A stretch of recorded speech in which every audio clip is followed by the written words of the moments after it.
So hello friends, कैसे हैं आप सब। उम्मीद करते हैं आप सभी बहुत अच्छे होंगे। हम सब यहाँ पे फिर से आ चुके हैं UGC NT NET commerce paper code 08 जो हमारा है यूजीसी एनटी नेट का, उसकी कंप्लीट रिवीजन सीरीज़ के यहाँ पे ऑलरेडी हम लोगों ने बिजनेस एचआरएम और मैनेजमेंट को रिवाइज कर लिया है। और आज के इस पूरे सेशन में हम लोग कोशिश करेंगे कि बैंकिंग, जी हाँ, बैंकिंग जितना हो सकेगा उसको मैं रिवाइज कराऊंगा आप लोगों को। देखिए पूरे बैंकिंग का जो क्रक्स है ना, मैंने यहाँ पे लिख कर आया आप लोग के लिए। तो जितना भी बैंकिंग का क्रक्स है आप लोगों के लिए, जो जितने PYQs हैं, इन सभी को हम लोग देखिए इस PDF में कवर करेंगे। पूरा PDF मैंने आप लोगों के लिए लिखा हुआ है पूरा।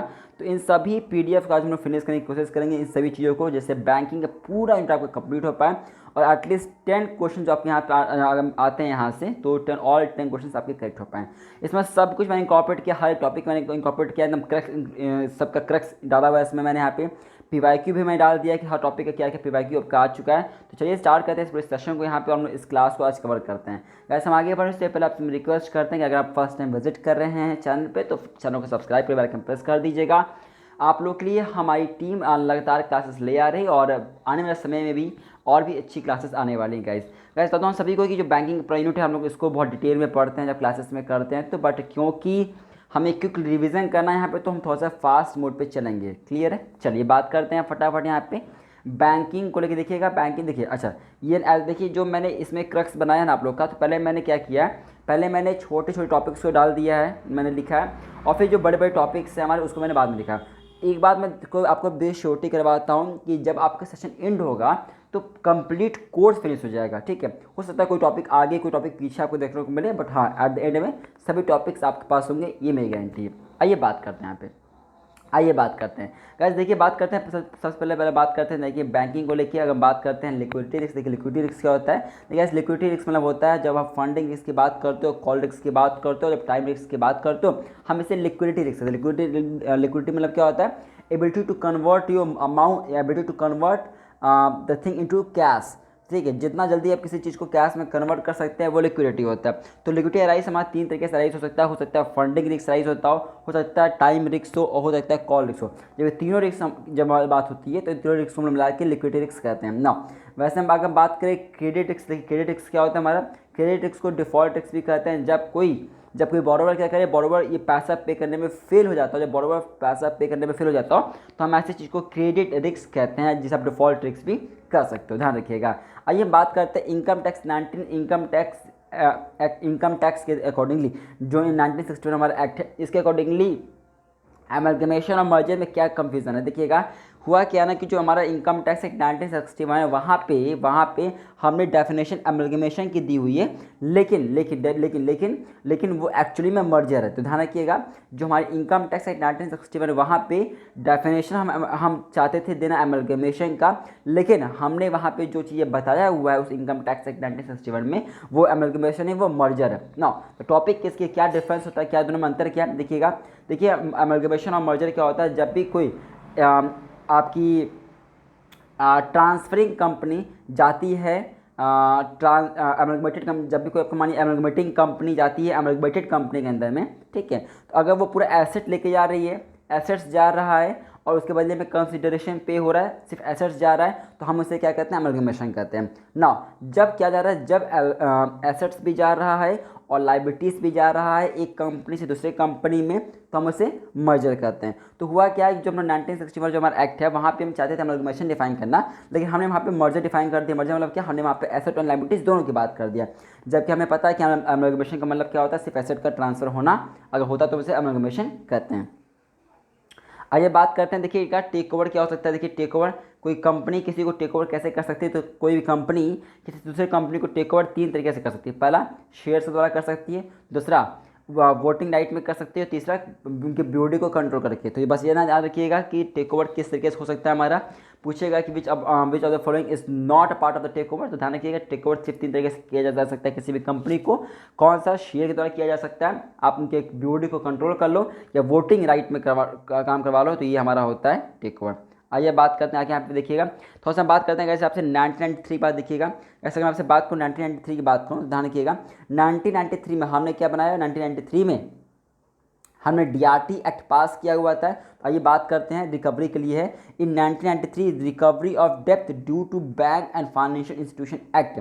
ध्यान के 1903 में क्या किया हमने, रिकवरी ऑफ डेप्थ, जो रिकवरी ऑफ डेप्थ ड्यू टू रिकवरी, देखिए रिकवरी ऑफ डेप्थ due to bank and financial institution हमने बनाया हुआ है, ठीक है, जो डीआरटी के लिए है हमारा, जैसे हम रिकवरी करा पाएँ जो भी बैंक या फाइनेंशियल इंस्टीट्यूशन के जो पैसे हैं जो नहीं मिल पा रहे थे उसको रिकवरी करवाने के लिए हमने ये RDBFI बनाया हुआ है, रिकवरी डेप्थ due to bank and financial institution ने बनाया हुआ है, ठीक है ना। इसके अकॉर्डिंगली ही हमारा डीआरटी बना हुआ था। आइए बात करते हैं जो डीआरटी, देखिए इसमें क्या है, देखिए अगर हम बात करते हैं डीआरटी में कौन से केसेस हमारे आते हैं, तो डीआरटी में वही चीज़ आ सकता है अगर उसकी पेक्यूलियर लिमिट 10 लाख सुपर होती है तो यहाँ पे जाते हो, ठीक है, या फिर जहाँ पे आपका जहाँ का वो केस होगा वहाँ पे आप जा सकते हो। तो दो इसका लिमिट है, पेक्यूलियर पैसे के टर्म्स में बात 10 लाख के ऊपर।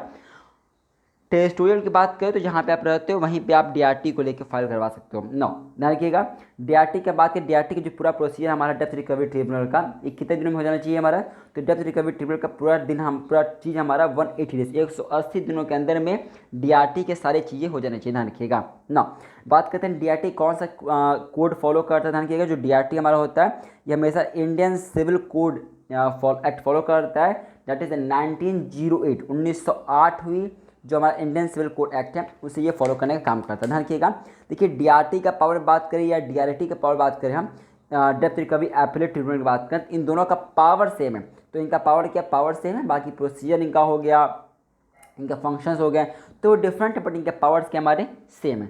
देखिए देखिए ये जो डीआरटी है ना, जो सरफराइसी है या फिर आप कहो ये जो आपका रेयर एक्ट है, इसको हम लोग थोड़ा क्लासेस में जब पढ़ते हैं तो उसको लगभग दो क्लासेस में कवर करते हैं, क्योंकि टाइम नहीं है हमारे पास में, हमें क्योंकि रिवीजन करना है, तो सिर्फ मैं वो पॉइंट उठा के लाया हूँ जिसका जो एग्जाम में पूछेगा एजर्शन रीजनिंग या फिर पूछ सकता है आपसे किसी भी सेंटेंस में। तो ये वो पॉइंट हैं जो इंपॉर्टेंट है पूरी चीज़ों से, ठीक है ना।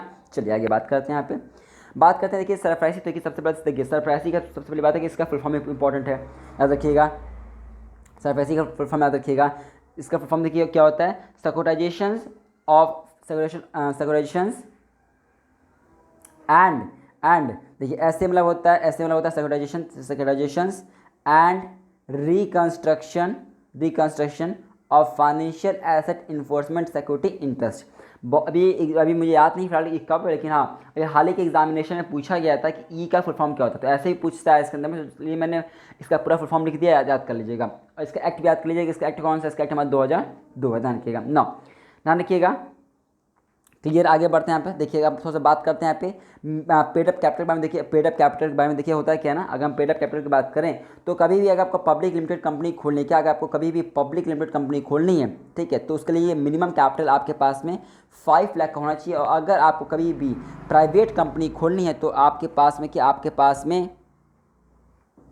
1 लाख का कैपिटल होना चाहिए, ध्यान रखिए। तो अगर प्राइवेट खोलना तो 1 लाख का कैपिटल होना चाहिए आपके पास में, और अगर आपको पब्लिक लिमिटेड कंपनी खोलनी है तो आपके पास में 5 लाख का मिनिमम पेड अप कैपिटल आपके पास होना चाहिए। गाइस ध्यान रखिए, अगर हम बात करें आरबीआई, देखिए जो आरबीआई है ना, इसी ने एआरसी बनाया हुआ। एआरसी क्या है, तो सरफराइसी के अंदर में ही हमारा जो पब्लिक एक कंपनी है जिसे कहते हैं एआरसी कंपनी हमारा, जो ये डेप्थ को रिकवरी करवाने का काम करती है, ठीक है। तो उसे वो हमारी वही कंपनी को हम लोग एआरसी कहते हैं, ठीक है, एसेट रिकंस्ट्रक्शन कंपनी कहते हैं। इसको आरबीआई बनाया हुआ है, पहली बात ध्यान रखिएगा। और आरबीआई ने कहा हुआ है कि एआरसी वही हो सकता है जिसके पास मिनिमम 2 करोड़ रुपये कैपिटल हो या maximum 15% of the total asset हो, ठीक है, 15% टोटल एसेट उसके पास हो, तो वही हमारा एआरसी बना सकता है। चलिए आगे बात करते हैं आप लोग गाइस, आगे बात करते हैं आप लोग फटाफट यहाँ पे ना। देखिए बात थोड़ा सा करते हैं यहाँ पे, जैसे मैं बताया मैंने आपको इसके सरप्राइजिंग में ई वाला पॉइंट थोड़ा सा ज़्यादा इंपॉर्टेंट हो, ई का क्वेश्चन पहले पूछा जा चुका है। तो हो सकता है कि अब ये पूछ दे आपसे ई में कि बताओ जो इन्फोर्समेंट है ये कहाँ कहाँ पे एप्लीकेबल नहीं है, आप ध्यान रखिएगा। तो जो हमारा सरप्राइजिंग में जो हमारा ये इन्फोर्समेंट वाला है ये कहाँ कहाँ पे एप्लीकेबल नहीं है, तो अगर कोई इंडियन कॉन्ट्रैक्ट एक्ट है वहाँ पे एप्लीकेबल नहीं होगा, अगर सेल्स ऑफ गुड है तो वहाँ पे एप्लीकेबल नहीं हो सकता है, अगर एग्रीकल्चर लैंड है तो वहाँ पे एप्लीकेबल नहीं हो सकता, या मर्चेंट शिपिंग एक्ट है तो वहाँ पे अप्लाई नहीं हो सकता, ध्यान रखिएगा। तो जो हमारा इन्फोर्समेंट है कहाँ पे अप्लाई नहीं हो सकता हमारा, तो जो बिजनेस लॉ हम लोग पढ़ रहे हैं ना, जो हम लोग लॉ पढ़ते हैं अपने एग्जामिनेशन पर्पसेस के लिए यूजीसी एंटीनेट में, तो जो भी हमारे जो बटे हुए हैं लॉ में हमारे, याद रखिएगा, बस वही पार्ट यहाँ पे लिखा गया। जैसे कॉन्ट्रैक्ट एक्ट नहीं पढ़ते हैं, सेल्स ऑफ गुड्स एक्ट पढ़ते हैं, वहाँ पर नहीं हो सकता, आप मर्चेंट शिपिंग एक्ट पढ़ते हो वहाँ पर नहीं लग सकता हमारा, ठीक है, और एग्रीकल्चर लैंड में ये नहीं लग सकता। क्लियर है क्या आपको?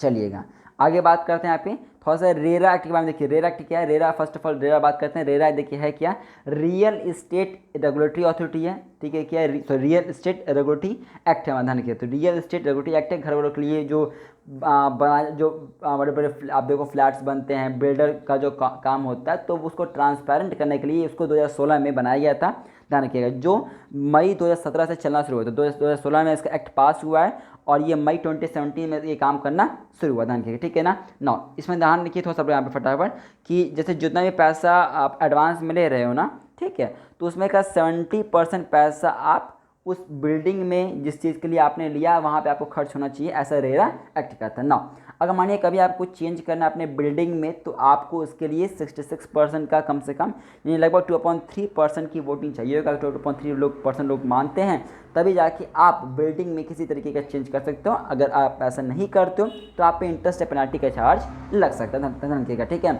अच्छा, अगर मानिए जितना टाइम पीरियड मैंने कहा था कि इतने समय के अंदर आपका घर बन के तैयार हो जाएगा, अगर आप नहीं बना पाए तो भी आपको 2% का इंटरेस्ट देना पड़ेगा। क्लियर है बोरोवर्स को। थोड़ा सा आगे बात करते हैं यहाँ पे इम्प्रेसमेंट। देखिए अगर मानिए किसी तरीके का किसी की गलती होती है, ठीक है, तो यहाँ पे भी इम्प्रेसमेंट का भी प्रावधान बनाया गया है। अगर हम बात करते हैं इम्प्रेसमेंट, देखिए क्या है, तो अगर मानिए कोई बायर की तरफ से कोई गलतियाँ हो रही हैं, बायर की तरफ से कोई फॉल्ट है, तो उस केस में 1 साल का कितना 1 ईयर का इसके 1 ईयर का उनको इम्प्रेसमेंट किया जाएगा। और अगर हम बात करें एजेंट की बात करें, तो अगर एजेंट का कोई फॉल्ट आ रहा है निकल के, तो एजेंट का अगर कोई फॉल्ट है तो फिर 1 ईयर का उनके लिए भी पेनाल्टी लगेगी, ठीक है ना, उनको भी इम्प्रेसमेंट जाना पड़ेगा, ठीक है, उनको भी मतलब जेल होगी। और अगर हम बात करें बिल्डर की बात करें, तो बिल्डर को 3 साल का जेल होगा अगर बिल्डर की गलती होती है। तो ध्यान रखिएगा। तो पूछ सकता है आपसे कि किसकी कितनी गलती हो सकती है, तो अगर एजेंट की गलती तो 1 साल के लिए आप जेल जाओगे।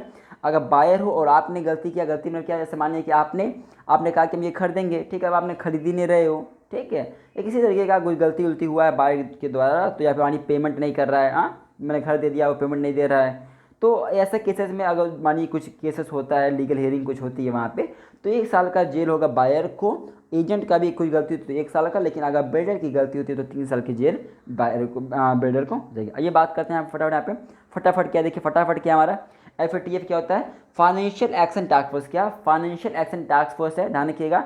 जो FATF फटाफट हमारा है ना, ये हमारा 1989 का भी 1989 में हमारा आया हुआ, ध्यान रखिएगा, ठीक है। नौ ये कब पास हुआ, ध्यान रखिएगा, तो ये G7 का भी G7, ध्यान रखिएगा, ये G7 हुआ था, पेरिस में हुआ था, वहाँ से ये वर्ड हमारा आया हुआ। तो फटाफट FATF क्या है, फाइनेंशियल एक्शन टास्क फोर्स से कब आया हुआ है, इसका एक्ट इसके कब आया हुआ है, 1989 में आया था। कहाँ से आया हुआ था, G7 की मीटिंग हुई थी पेरिस में, वहाँ से ये निकाल के आया था। आइए बात करते हैं बैंकिंग ऑम्बड्समैन। देखिए क्या होता है, देखिए गाइस, अगर हम बैंकिंग ऑम्बड्समैन की बात करें तो ये क्या है, फर्स्ट ऑफ ऑल ये क्या, ये क्वासी जुडिशियल अथॉरिटी है। क्या ये क्वासी जुडिशियल अथॉरिटी हमारा होता है। सेक्शन 35A के अंदर में हमने इसको डिफाइन किया हुआ। तो जो बैंकिंग ऑम्बड्समैन है ये 1995 का भी 1995 में हमारा बैंकिंग ऑम्बड्समैन हमारा आया हुआ था। प्रेजेंटली बात करें तो 2000 मतलब देखिए इसका अमेंडमेंट 2006 में भी हुआ है और 2017 में भी हुआ है, ठीक है, लेकिन हम फिलहाल 2006 वाला ही ऑपरेशन में चला रहे हैं। लेकिन लेटेस्ट अमेंडमेंट इसमें कब हुआ, 2017 में इसका लेटेस्ट अमेंडमेंट इसमें हुआ है। क्लियर है क्या। चलिए आगे बात करते हैं यहाँ पे, आगे बात करते हैं। देखिए यहाँ पे कंपनसेशन की बात करते हैं। देखिए कंपनसेशन की कितनी बात होती है यहाँ पे, अगर बैंकिंग ऑम्बड्समैन अगर कंप्लेन करते हो और अगर आपको कंपनसेशन मिलने का वो होता है वहाँ पे केस, तो कितना आपको कंपनसेशन दिया जा सकता है, तो जितना आपको लॉस हुआ उतना, या फिर 20 लाख रुपीज़, इन दोनों में जो लोअर होगा वो पैसा आपको दिया जाएगा। लेकिन ध्यान रखिएगा अगर साथ साथ आपको 1 लाख रुपीज़ एक्स्ट्रा भी दिया जाएगा। अगर मेंटली आपको हैरेस किया गया है, तो मेंटली अगर आप हैरेस हुए हो तो आपको 1 लाख रुपीज़ एक्स्ट्रा भी दिया जाएगा। तो कंपनसेशन क्या है इसके अंदर में, मिनिमम जितना लॉस हो उतना लॉस, या फिर आपको 20 लाख रुपये, जो दोनों में कम होगा। लेकिन साथ साथ आपको 1 लाख का मेंटली हैरेसमेंट जो आपका हुआ उसका भी पेमेंट आपको किया जाएगा। आइए बात करते हैं करेंसी के इशू को, लिख दिया। अगर हम बात करें करेंसी के इशू की बात करें तो सेक्शन 22 का आरबीआई एक्ट जो हमारा आरबीआई एक्ट का जो सेक्शन 22 है उसके अकॉर्डिंगली हम लोग करेंसी को इशू करने की बातें करते हैं। ध्यान रखिएगा, लेकिन ध्यान रखिएगा 1 रुपीज़ का नोट हम जानते हैं 1 रुपीज़ का नोट क्या होता है, कभी भी आरबीआई इशू नहीं करता है। 1 रुपीज़ का नोट हमारे गवर्नमेंट ऑफ इंडिया इशू करते हैं। ध्यान रखिएगा। तो करेंसी का इशू कहाँ पे डिफाइन किया गया, जो हमारा आरबीआई एक्ट है उसका सेक्शन 22 में डिफाइन किया गया हमारा, ठीक है। और लेकिन 1 पैसा नोट कौन इशू करता है, गवर्नमेंट ऑफ इंडिया इशू करती है। आइए बात करते हैं, देखिएगा ऐसा कि हम बात करते हैं यहाँ पे आरबीआई 1995 देखिएगा आरबीआई 1995 के वर्किंग ग्रुप ध्यान के थोड़ा सा मैं आपको बात करता हूँ, जब बैंकिंग ऑम्बुड्समैन हमारा बना था उस समय की थोड़ा सा बात बताता हूँ आपको। देखिए आरबीआई 1995 के वर्किंग ग्रुप के अंदर में ना हम वर्किंग ग्रुप जो एक वर्किंग ग्रुप हमने बनाया था, उस ग्रुप के हमारे जो हेड थे वो थे एस पद्मनाथ जी थे, ठीक है। इन्होंने क्या किया, इन्होंने क्या किया, इन्होंने क्या किया है, इन्होंने 5 आपके को 5 पॉइंट स्केल बनाया हुआ है जो ए से लेकर ई तक है, ध्यान रखिएगा। क्लियर है क्या? तो कितना पहली बात है हेड का नाम याद रखिएगा, हेड नाम याद रखिएगा।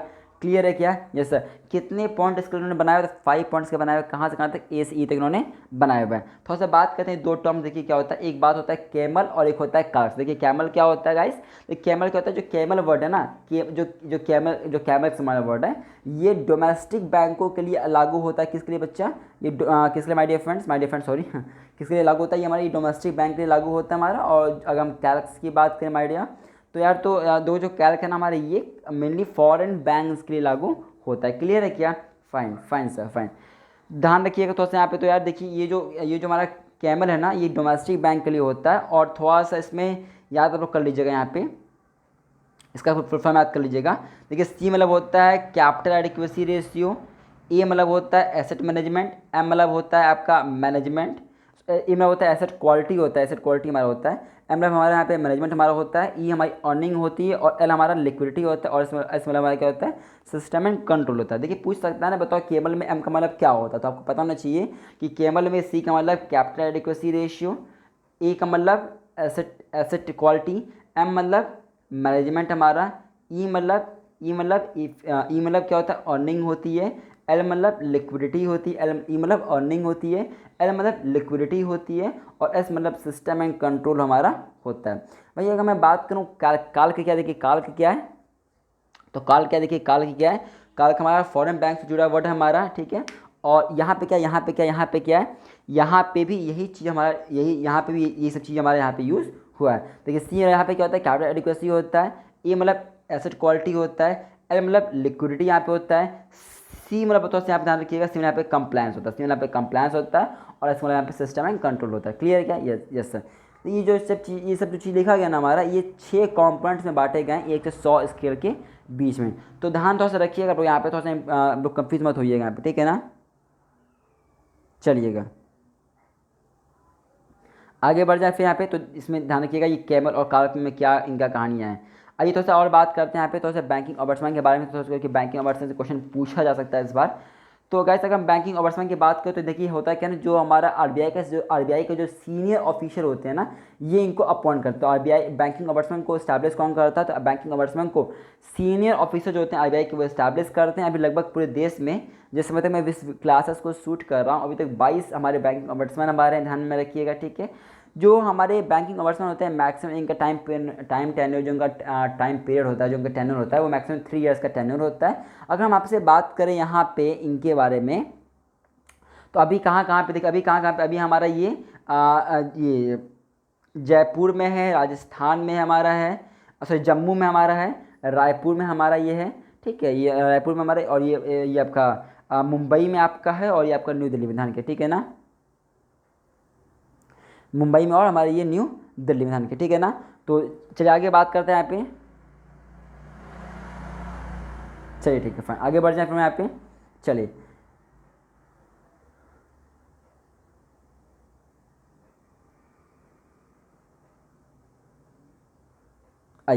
आइए बात करते हैं यहाँ पे, देखिएगा थोड़ा सा आपसे और बात करते हैं यहाँ पे, देखिएगा। जैसे कि हमसे बात करें बैंक, देखिए सबसे पुराना बैंक हमारे इंडिया का कौन सा है? हम सभी जानते हैं कि जो सबसे पुराना बैंक हमारे इंडिया का है वो हमारा बैंक ऑफ हिंदुस्तान है। देखिएगा तो देखिए जो बैंक ऑफ हिंदुस्तान हमारा, ये कब आया हुआ है? तो 1770 में हमारा बैंक ऑफ हिंदुस्तान आया हुआ है। कहाँ पे था ये, कहाँ पे था ये बैंक ऑफ हिंदुस्तान हमारा? तो ये कलकत्ता में हमारा इस्टेब्लिश किया गया था। आइए आगे बात करते हैं थोड़ा सा और, देखिए हम बात करते हैं यूको बैंक के बारे में। देखिए तो यहाँ पे देखिए कुछ अब ऐसे पॉइंट्स मैं लाया हूँ आप लोग के लिए, जो मतलब सिलेबस का पार्ट नहीं है आपका, बट हम जानते हैं कि हमेशा से जो एनटीए है, ये बैंकिंग के नोट में 1-2 क्वेश्चन ऐसे पूछ लेता है ना, जो आउट ऑफ बॉक्स होते हैं। तो मैं वो कुछ क्वेश्चन लाया हूँ जो मुझे लगता है कि may be that they may ask this time okay so चलिए बात करते हैं, फटाफट 5 मिनट लगेगा, उसको थोड़ा देख लेते हैं उस टॉपिक्स को भी, जो मुझे लगता है कि अभी भी इस बार पूछ सकते हैं हम लोग एग्जामिनेशन में, ठीक है, जो आउट ऑफ बॉक्स हैं आप पूछ सकते हैं। देखिएगा जैसे ये देखिए यूको बैंक के बारे में देखिएगा, देखिए यूको बैंक के बारे में क्या है, देखिए यूको बैंक क्या है, देखिए अगर हम बात करें यूको बैंक था जिसने प्री फंडेड चेक का सीरीज लाया था 1000 रुपये का, 5000 रुपये का और 10,000 रुपये का। तो कौन सा बैंक था जिसने सीरीज लाई थी प्री फंडेड चेक की, तो वो हमारे यूको बैंक था। कितने का लाया था इसने, 1000 रुपये का, 1000 रुपीज़ का, 5000 रुपीज़ का और 10,000 रुपीज़ का यूको बैंक ने प्री फंडेड चेक लाया था। आइए बात करते हैं, देखिए जो बैंक है, ठीक है, बैंक जिसका नाम सेकंड शेड्यूल ऑफ आरबीआई में एस्टेब्लिश, कमर्शियल बैंक देखिए कौन होते हैं, देखिएगा तो कमर्शियल बैंक गाइस हमारे वो होते हैं जो आरबीआई के सेकंड शेड्यूल, कौन, आरबीआई के सेकंड शेड्यूल में जिन बैंकों का नाम आ जाता है हमारा, हम ऐसे बैंकों को कमर्शियल बैंक का दर्जा दिए हुए हैं। आइए बात करते हैं, देखिएगा देखिए पीएलआर क्या होता है, देखिएगा पीएलआर क्या होता है, ये आज के समय में जो हमारा बेस रेट है ना, तो बेस रेट का ही पुराना नाम हमारा प्राइम लेंडिंग रेट हुआ करता था। 2010 में हमने प्राइम लेंडिंग रेट का नाम बदल के बेस रेट रख दिया है, ध्यान में रखिएगा। तो ये याद रखिएगा कि प्राइम लेंडिंग रेट का नाम बदला है, उसका नाम अब बेस रेट पड़ गया हमारा। और इसे कब, तो जुलाई 2010 में, जुलाई 2010 में हमने इसको रिप्लेस किया हुआ है, ठीक है। आगे बात करते हैं गाइस यहाँ पे। अच्छा एक बात ध्यान रखिए, देखिए जो अभी जो हमारे फिलहाल अभी के जो ये करंट चल रहा है हमारा, ये आपका सीआरआर हो गया, एसएलआर हो गया, इन सबको थोड़ा सा आप लोग पढ़ के जाइएगा, एग्जामिनेशन पर्पज से पूछेगा। आइए बात करते हैं, देखिएगा देखिए अब थोड़ा सा बात करते हैं यूटीआई बैंक में। देखिए है क्या, देखिए जो यूटीआई बैंक लिमिटेड हमारा है ना, इसको ही नाम बदल के हमने एक्सिस बैंक रखा हुआ, ध्यान रखिएगा। तो क्या एक्सिस बैंक का नाम क्या है, तो एक्सिस बैंक का ही जो एक्सिस बैंक है फिलहाल हमारा, ये पहले यूटीआई बैंक लिमिटेड हुआ करता, तो यूटीआई बैंक लिमिटेड का नाम बदल के हमने एक्सिस बैंक रख दिया। और ये कब हमने किया ये काम को, इस काम को हमने 30 जुलाई 2007 को 27 को हमने 2007 में हमने यूटीआई बैंक लिमिटेड का नाम बदल के हमने एक्सिस बैंक रख दिया। तो ये पूछेगा आपसे कि किस ईयर में, ध्यान रखिएगा 2007 जितना याद रखिएगा, जुलाई का महीना था। अभी हम लोग का कौन सा महीना चल रहा है, जुलाई तो चल रहा है ना आप लोग का एग्जामिनेशन का, तो नेक्स्ट मंथ एग्जामिनेशन हम लोग का अगस्त में है, और 30 जुलाई चलिए मान लीजिए 30 जुलाई आपका आने वाला ही है आपका, ठीक है। तो यह है क्या, ये मोटे देखा जाए तो ये जुलाई 2007 में हमने यूटीआई बैंक लिमिटेड का नाम बदल के हमने एक्सिस बैंक रख दिया है। वैसे आगे बात करते हैं, देखिए जो हमारा अभी आप देखो मोबाइल नंबर हम लोग पोर्ट करवाते हैं, तो ये देखिए इसमें है क्या, देखिए गाइस ये जो मोबाइल नंबर पोर्टेबिलिटी की बात होती है ना, तो ये पहली बार 2010 में लॉन्च किया गया था हरियाणा में, ठीक है ना, और फिर 2011 से पूरे इंडिया में लागू हो गया। तो ये भी पूछ सकता है आपसे। देखिए मैं फिलहाल क्या बता रहा हूँ आपको, मैं फिलहाल वो टॉपिक डिस्कस कर रहा हूँ जो मे भी चांसेस है कि आउट ऑफ बॉक्स में हमसे एग्जाम में पूछ देगा। और ये ऐसे क्वेश्चन एग्जामिनेशन में आते हैं ना गाइस, तो यार मोरल बढ़ जाता है, ऐसे क्वेश्चन अगर देखने को मिल जाएगा तो मोरल बढ़ जाएगा, बच्चे अगले दो चार क्वेश्चन तो ऐसे सेव हो जाएंगे, क्योंकि इस क्वेश्चन की वजह से हमारा कॉन्फिडेंस बिल्डअप हो जाएगा ना, इस वजह से। तो मैं क्या बता रहा हूँ आपको, मोबाइल नंबर पोर्टेबिलिटी के बाद क्या बताया मैंने आपको कि ये 2010 में हमारा आया हुआ था हरियाणा में, और 2011 से ये पूरे इंडिया में लागू हो गया हमारा। आगे बात करते हैं यहाँ पे, तो आगे बात करते देखिएगा, अगर हम बात करते हैं पहला बैंक ऐसा कौन सा था जो जिसकी लायबिलिटी लिमिटेड थी, तो क्या बताता हूँ हम सभी को कि जो पहला बैंक हमारा जो इंडिया में था जो जिसकी लायबिलिटी लिमिटेड बैंक जो था, जिसकी लायबिलिटी क्या थी, लिमिटेड थी हमारी, तो वो क्या था, वो वो क्या था हमारा, देखिएगा इंडियन बोर्ड द्वारा सेटअप किया गया था, जिसे हम लोग कहते हैं औध कमर्शियल बैंक था, ध्यान रखिएगा 1881 में। तो ध्यान रखिएगा पहला बैंक हमारा जिसकी लायबिलिटी लिमिटेड थी वो कौन सा था, वो हमारा औध कमर्शियल बैंक था, इस बात को ध्यान में रखिएगा।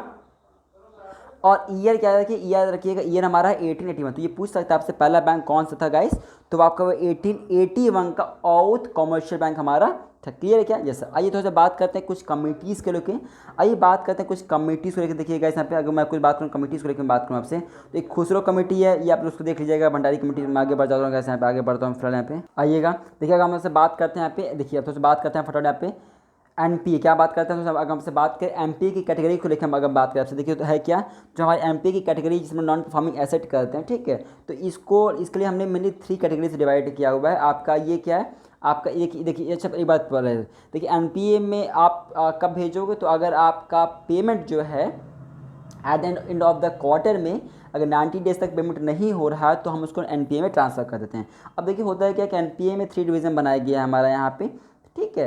एक हमारा सब स्टैंडर्ड एसेट हमारा होता है, एक हमारा डाउटफुल एसेट हमारा होता है, एक हमारा लॉस एसेट हमारा होता है। तो ये होता है कि अगर आप पहले कि 12 महीने के अंदर पेमेंट नहीं करते हो तो अब नहीं करते हो आप, तो आप उसे नहीं करते हो तो आप सब स्टैंडर्ड में रखा जाएगा। 12 मंथ के बाद हमारा वो चीज़ें डाउटफुल में चला जाएगा, ठीक है। और अगर डाउटफुल में बैंक के मैनेजर, बैंक के ऑडिटर, बैंक के मैनेजर को या इंटरनल ऑडिटर को या एक्सटर्नल ऑडिटर को या आरबीआई के ऑफिसर को लगता है कि आप पेमेंट नहीं करने वाले हो, तो हम उस पैसे को उठा के डाल देते हैं लॉस के अंदर में। अच्छा देखिए है क्या ना, ध्यान रखिएगा।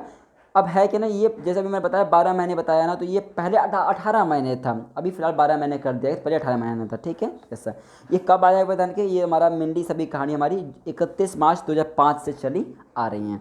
आइए भाई बात थोड़ा सा कर लेते हैं फटाफट पे। देखिए जो हमारा कैपिटल एडिक्वेसी है, इसके कुछ रेट्स भी हमारे 5 कैटेगरी में बांटा गया है, तो छोड़ दिए 0%, 10%, 20%, 50%, तो छोड़ दिया। तो आगे बढ़िए यहाँ पे है भाई। ये देखिए अगर हम आपसे बात करते हैं IFCI के बारे में, देखिए अगर हम आपसे बात करूँ मैं IFCI के बारे में, देखिए है क्या IFCI लिमिटेड, जो IFCI लिमिटेड हमारी, ठीक है, ये ओल्डेस्ट डेवलपमेंट फाइनेंशियल इंस्टीट्यूशन हमारा, ध्यान रखिएगा।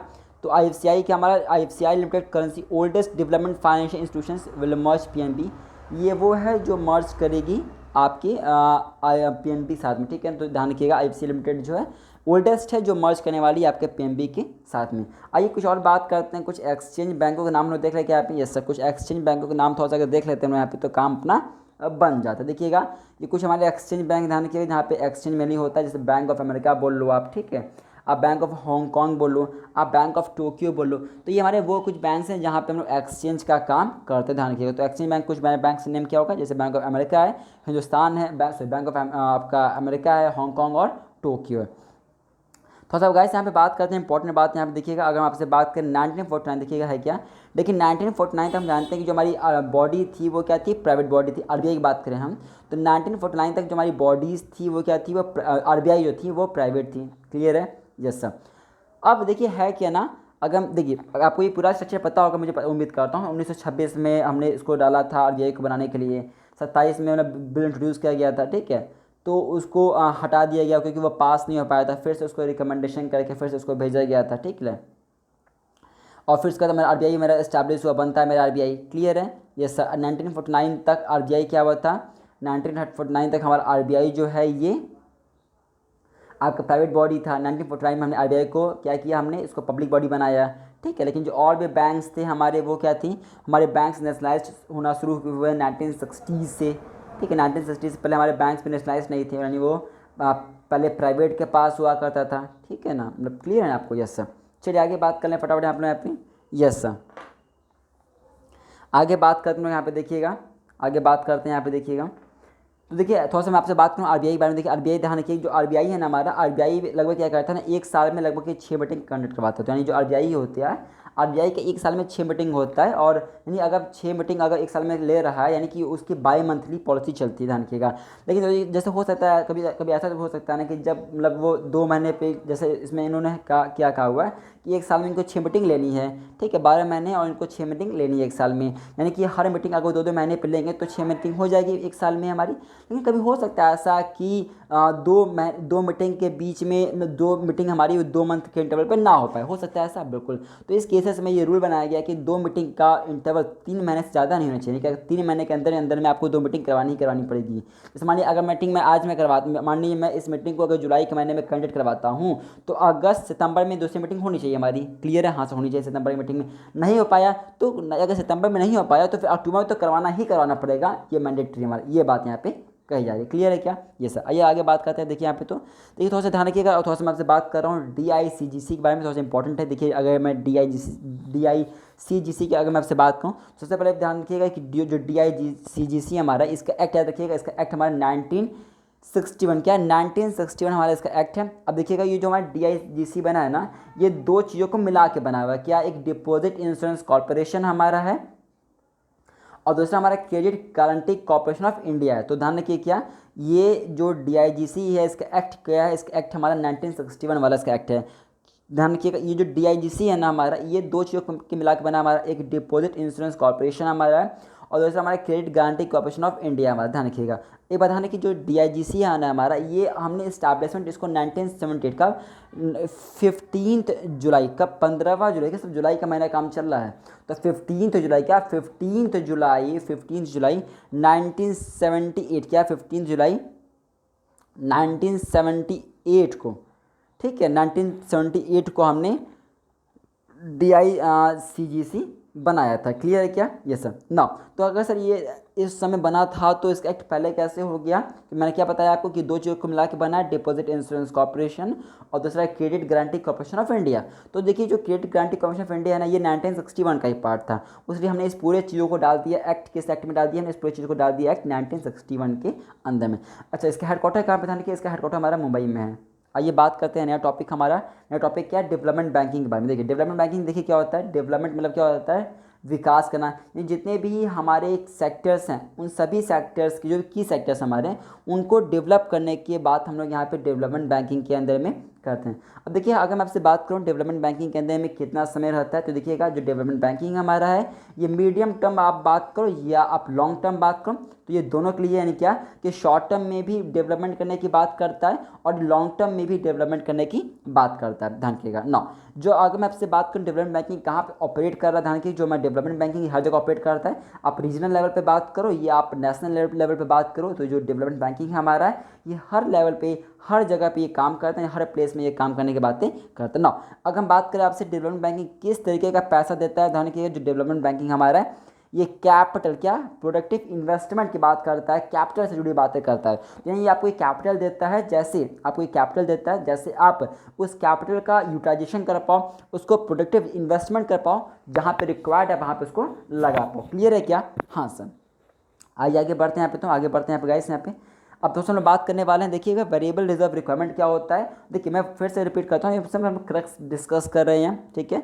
कंप्लीट लेक्चर्स फिलहाल हम कवर नहीं कर रहे हैं यहाँ पे, क्योंकि मतलब कंप्लीट लेक्चर्स में बहुत, देखिए हर टॉपिक को टच करूँगा मैं, ये मैं आपको मैंने पहले वादा कर दिया है कि मैं हर टॉपिक टच करूँगा, लेकिन जो उसका क्रक्स है मैं आपको फिलहाल वही डिस्कस कर रहा हूँ, क्योंकि हमें पूरा रिविजन करना है। ऐसे अगर हम लोग पढ़ते हैं तो इस टॉपिक को बहुत ही डिटेल में पढ़ते हैं, बैंकिंग इस पर यूनिट को, लेकिन क्योंकि एग्जामिनेशन पर्पज से हमको पढ़ना तो सिर्फ क्रक्स ही पढ़ेंगे, टाइम हम लोग पास कम बचा, रिविजन करें हम लोग। तो रिविजन का मतलब क्या होता है, तेजी तेजी से चलना और क्रक्स को डिस्कस करना, ठीक है ना। आइए बात करते हैं वेरिएबल रिजर्व रिक्वायरमेंट। देखिए क्या होता है, तो गाइस ध्यान रखिएगा, मैं वेरिएबल रिजर्व रिक्वायरमेंट की बात करूं तो इसमें दो चीज़ हमारा आता है, एक हमारा CRR होता है और एक हमारा एक SLR होता है। तो वेरिएबल रिजर्व रिक्वायरमेंट क्या होता है, जिसमें CRR होता है और एक हमारा SLR होता है। CRR क्या होता है, जो पैसा हर बैंक को RBI के पास रखना पड़ता है उसे CRR कहते हैं। रेट याद कर लीजिएगा, रेट इस समय क्या चल रहा है ना। SLR क्या होता है, वो अमाउंट ऑफ मनी जो आप इन्वेस्टमेंट करते हो, जो वो अमाउंट ऑफ मनी जो आपका ये कमर्शियल बैंक है, वो उन जगहों पे इन्वेस्ट कर देते हैं जहाँ से उनको रिटर्न मिलने की उम्मीद होती है, ठीक है। तो वो अपने पास से कुछ पैसे रखते हैं और कुछ पैसे को वो जैसे मार्केटेबल सिक्योरिटीज़ में कहीं पे इन्वेस्ट कर देते हैं जहाँ से उनको रिटर्न मिल सकता है, क्योंकि CRR जब जो पैसा वो CRR RBI के पास रखते हैं वहाँ से उनको बिल्कुल भी रिटर्न नहीं मिलता है, इसलिए वो क्या करते हैं, उसका अल्टरनेटिव SLR खोजे हुए हैं उन्होंने। SLR में वो उन जगह पैसा लगाते हैं जहाँ से उनको रिटर्न कुछ मिल सकता है। ये बात करते हैं लिक्विडिटी एडजस्टमेंट फैसिलिटी क्या होता है। देखिएगा देखिए है क्या, ये रेपो और रिवर्स रेपो हमारा कहाँ पे आता है, ये हमारा लिक्विडिटी एडजस्टमेंट में आता है। तो एक बात बहुत ध्यान रखिएगा, देखिए ये थोड़ा सा कंफ्यूजिंग कर सकता है आपको एग्जामिनेशन में। वेरिएबल के दो नाम कौन से हैं, CLR और SLR है। क्या है, CLR और SLR हमारे, ठीक है ना। यस सर, क्लियर है क्या? Yes sir.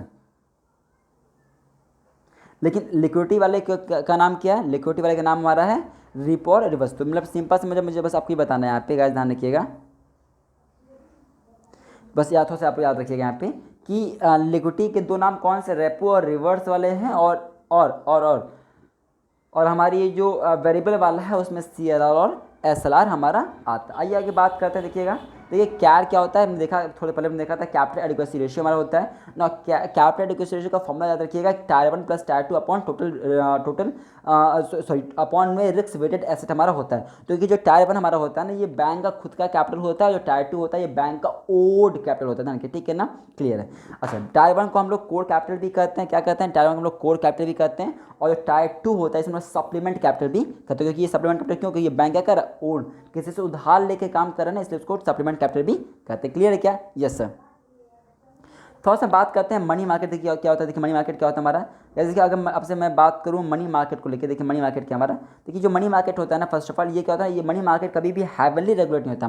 मनी मार्केट क्या है ना, ये बहुत ही आप मतलब कहो तो सिंपली डील होता है इसके अंदर में। तो ये कभी भी मनी मार्केट हमारा हैवनली रेगुलेट ये नहीं होता है। और जनरली मनी मार्केट हमारा OTC कहाँ पे, ओवर द काउंटर पे डील किया जाता है हमारा। तो मनी मार्केट क्या होता है बच्चा, ध्यान रखिएगा, ये हैवनली रेगुलेट नहीं होता है, क्योंकि हैवनली जो रेगुलेट होता है हमारा वो कौन सा होता है हमारा, वो कैपिटल मार्केट हमारा होता है। तो ये हैवनली रेगुलेट नहीं होता। मेनली हम लोग उसको OTC ओवर द काउंटर पे ही डील कर लेते हैं। कहाँ पे डील करते हैं मनी मार्केट को, हम मनी मार्केट में से OTC, मनी मार्केट को हम लोग में से OTC पे डील करते हैं। आइए बात करते हैं, यहाँ पे देखिएगा, देखिए सेकेंडरी बैंक क्या होता है, देखिए सेकेंडरी मार्केट क्या होता है। देखिए अगर मैं सेकेंडरी मार्केट की बात करूँ तो सेकेंडरी मार्केट वो मार्केट होते हैं जो भी रेगुलेटरीज बॉडीज़ है ना हमारी, जो रेगुलेट कर रही है हमारी, वो सेकेंडरी मार्केट में हमारी आ जाती है। देखिए एक बात ध्यान रखिए, देखिए मान लीजिए, देखिए एक होता है प्राइमरी मार्केट होता है, एक होता है सेकेंडरी मार्केट। मानिए अगर आप कहीं पहला न्यू इशू करवा रहे हो किसी शेयर को तो वो प्राइमरी का पार्ट हो जाएगा। लेकिन अगर आप कहीं पे लिस्टेड है वहाँ से आप कुछ करवा रहे हो तो वो आपका सेकेंडरी मार्केट का पार्ट बन जाता है। क्लियर है क्या? हाँ फाइन। आगे बात करते हैं, थोड़ा सा ध्यान रखिएगा। ICICI थोड़ा सा याद रखिएगा, ICICI भैया का ईयर कौन सा, ध्यान के ICICI भैया का ईयर है 1955। क्यों मैंने बताया, क्योंकि बहुत ही बार ये एक ईयर, उधर ईयर्स लिखते हैं मैच द फॉलोइंग में, और उधर वो क्या करते हैं, वो ईयर्स लिख के देते हैं, आप नाम डाल के देते हैं इधर आपका इंस्टीट्यूशंस का, और वो बगल में आपको ईयर देते हैं। तो वहाँ पे अगर आपको एक भी ईयर का अगर मतलब एक भी पता हो कि कौन किस समय इस्टेब्लिशमेंट हुआ था तो आपको ऑप्शंस को मैच करने में ईजी होगा। तो ध्यान रखना है कि आपको ICICI जो लिमिटेड हमारा, जो ICICI हमारा है, ये 1955 में हमारा बना हुआ था। ये बात करते हैं सेबी। आइए बात करते हैं, देखिए सेबी क्या है, देखिएगा ऐसा अगर आपसे सेबी की बात करूँ, देखिए सेबी है क्या आपका, तो फर्स्ट ऑफ ऑल ध्यान रखिएगा, सेबी जो हमारा है ये 12 अप्रैल 1988 को हमने बनाया हुआ था। नौ किसके द्वारा बनाया गया हमारा, ध्यान रखिएगा, तो मिनिस्ट्री ऑफ फाइनेंस द्वारा, किसके द्वारा, मिनिस्ट्री ऑफ फाइनेंस द्वारा ये बनाया गया, ध्यान रखिएगा, गवर्नमेंट ऑफ इंडिया में। ठीक है, यस सर। ना देखिए है क्या, जो हमारा सेबी है ना, ये एक तरीके का इंटरिम एडमिनिस्ट्रेटिव बॉडी, क्या ये इंटरिम एडमिनिस्ट्रेटिव हमारी ये बॉडी। क्लियर है क्या? Yes sir. ना अगर हम आपसे बात करें सेबी के बारे में ध्यान रखिएगा, तो अगर हम आपसे बात करें सेबी के बारे में, तो सेबी के पास में स्टैच्यूटरी पावर कौन कौन सा, इसके पास में स्टैच्यूटरी पावर 1992 का हमारा है। ठीक है, और इसका एक्ट भी आप कर सकते हो, इसका एक्ट भी 1992 ही इसका एक्ट है। तो सेबी थोड़ा सा ध्यान रखिएगा, क्योंकि सेबी में बड़ा इसका कंफ्यूजन ये रहता है ना कि यार इसमें बहुत सारे रेगुलेशंस बनाए गए हैं। तो देखिए इसमें आप जैसे अलग अलग ईयर भी है, देखो अब जैसे सेबी के देखो बना कब है, बना था 1988 में, एक्ट कौन सा 1992 है, इसके स्टैच्यूटरी पावर कौन सा 92 है, रेगुलेशन देखो तो 1992 रेगुलेशन भी है इसका, 1995 भी है, 8 भी है, मतलब बहुत सारे इसके रेगुलेशन फर्स्ट ऑफ ऑल हैं। तो फिलहाल तो याद रखिएगा कि इसमें कब ये बने वो याद रखना आप लोग को एग्जामिनेशन के लिए, और इसका एक्ट क्या याद रखना है आपको याद रखिए। ठीक है, तो देखिए थोड़ा सा कंफ्यूजिंग मत होइएगा। ICICI का बना 1955 में बना है, सेबी का बना तो 1988 में बना है, लेकिन इसका एक्ट हमारा 1992 इसका एक्ट ध्यान रखिए। ठीक है ना। अच्छा सिडबी का बना है 1990 में, सिडबी का बना था 1990 में, ध्यान रखिए सिडबी का 1990 में। चलिए आगे बढ़ जाएं। Yes sir. आइए तो बात करते हैं, देखिए RBI किन किन चीज़ों को रेगुलेट करता है। देखिए अगर हम आपसे बात करें RBI के रेगुलेशन, तो RBI हमारे 4 चीज़ों को रेगुलेट करता है, ध्यान रखिएगा। पहला कौन है, RBI रेगुलेट करता है नाबार्ड को। नाबार्ड का एक्ट कौन सा है, 1981। अब कंफ्यूज मत होइएगा, नाबार्ड का एक्ट है 1981। क्लियर है क्या? अच्छा जरा इधर आओ तो एग्जिम बैंक पे आओ। एग्जिम बैंक का भी एक्ट कौन सा है, 1991 इसका एक्ट है। अब पूछता है क्या एग्जाम, पूछता है क्या बताओ, इसको बोलता है कि बताओ इसको आप सीरीज में अरेंज करो कि कौन पहले आया और कौन बाद में है। तो ध्यान रखिएगा, देखिए जो हमारा एग्जिम बैंक है इसका भी एक्ट 1981 है, और नाबार्ड का भी एक्ट 1981 है। लेकिन जो एग्जिम बैंक है वो मार्च में आ गया था हमारा, कब, मार्च में आ गया था हमारा। ठीक है, 1982 में, लेकिन 1992 के मार्च में आ गया था। लेकिन जो नाबार्ड हमारा ये जुलाई के महीने में है, तो नाबार्ड का है, नाबार्ड हमारा 12 जुलाई 1922 को हमारा आयोजन किया गया। तो RBI 4 को रेगुलेट करता है, उसमें से 2 जो नाम हमारे से कंफ्यूजिंग रहता है, नाबार्ड और एग्जिम बैंक, क्योंकि दोनों का ईयर भी सेम है, और आप कहो एक्ट भी सेम ही मान लो, और ये भी मान लो सेम है जब उन्होंने कमेंसमेंट किया है, but the difference of only of the month only. Clear है क्या? फाइन। अगर हम बात करते हैं न्यू हाउसिंग में, देखिएगा तो नाबार्ड जो RBI हमारा रेगुलेट करता है, दूसरा जो बैंक हमारा है माय डियर फ्रेंड्स, तो वो हमारा वो NHB है। NHB क्या होता है, न्यू हाउसिंग बैंक हमारा होता है। इसे न्यू दिल्ली में, कब, इसे न्यू दिल्ली में इस्टेब्लिशमेंट किया गया है, मतलब ये न्यू दिल्ली में हमारा पड़ता है, और इसका एक्ट है 1988 हमारा। सिडबी की बात बता चुका मैं आपको, सिडबी कब है, 1990 में बना हुआ हमारा, सिडबी 1990 में बना हुआ हमारा, और इसका हेडक्वार्टर कहाँ पे, लखनऊ में, ध्यान रखिएगा। सिडबी का हेडक्वार्टर कहाँ पे, सिडबी का हेडक्वार्टर हमारे लखनऊ में पड़ता है, इस बात को ध्यान में रखिएगा। तो जल्दी सब ये देखिए, ये थोड़ा मेरे साथ प्लीज़ इसको रिकॉल कर लीजिएगा फटाफट। आरबीआई रेगुलेट किसको करता है? आरबीआई रेगुलेट करता है नाबार्ड को रेगुलेट करता है, ठीक है, नाबार्ड को रेगुलेट करता है, क्लियर है। ये सिडबी को करता है, ठीक है, एक्सिम बैंक को करता है, ठीक है, और नाबार्ड को करता है national housing bank. National housing bank किसको? नेशनल हाउसिंग बैंक को रेगुलेट हमारा ये करने का काम करते हैं, क्लियर है। क्या आइए बात करते हैं RIDF। RIDF देखिए क्या होता है? रूरल इंफ्रास्ट्रक्चर डेवलपमेंट फंड होता है हमारा। अब देखिए है क्या ना, जो RIDF हमारा इसको नाबार्ड द्वारा बनाया जाता है, ध्यान में रखिएगा, क्लियर है क्या? Yes sir.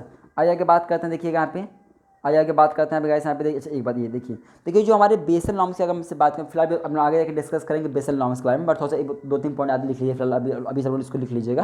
देखिए जो बेसल वन है हमारा ना, ये बेसल वन हमेशा फोकस करता है क्या? ये बेसल वन हमेशा फोकस करता है क्रेडिट रिस्क पे ना।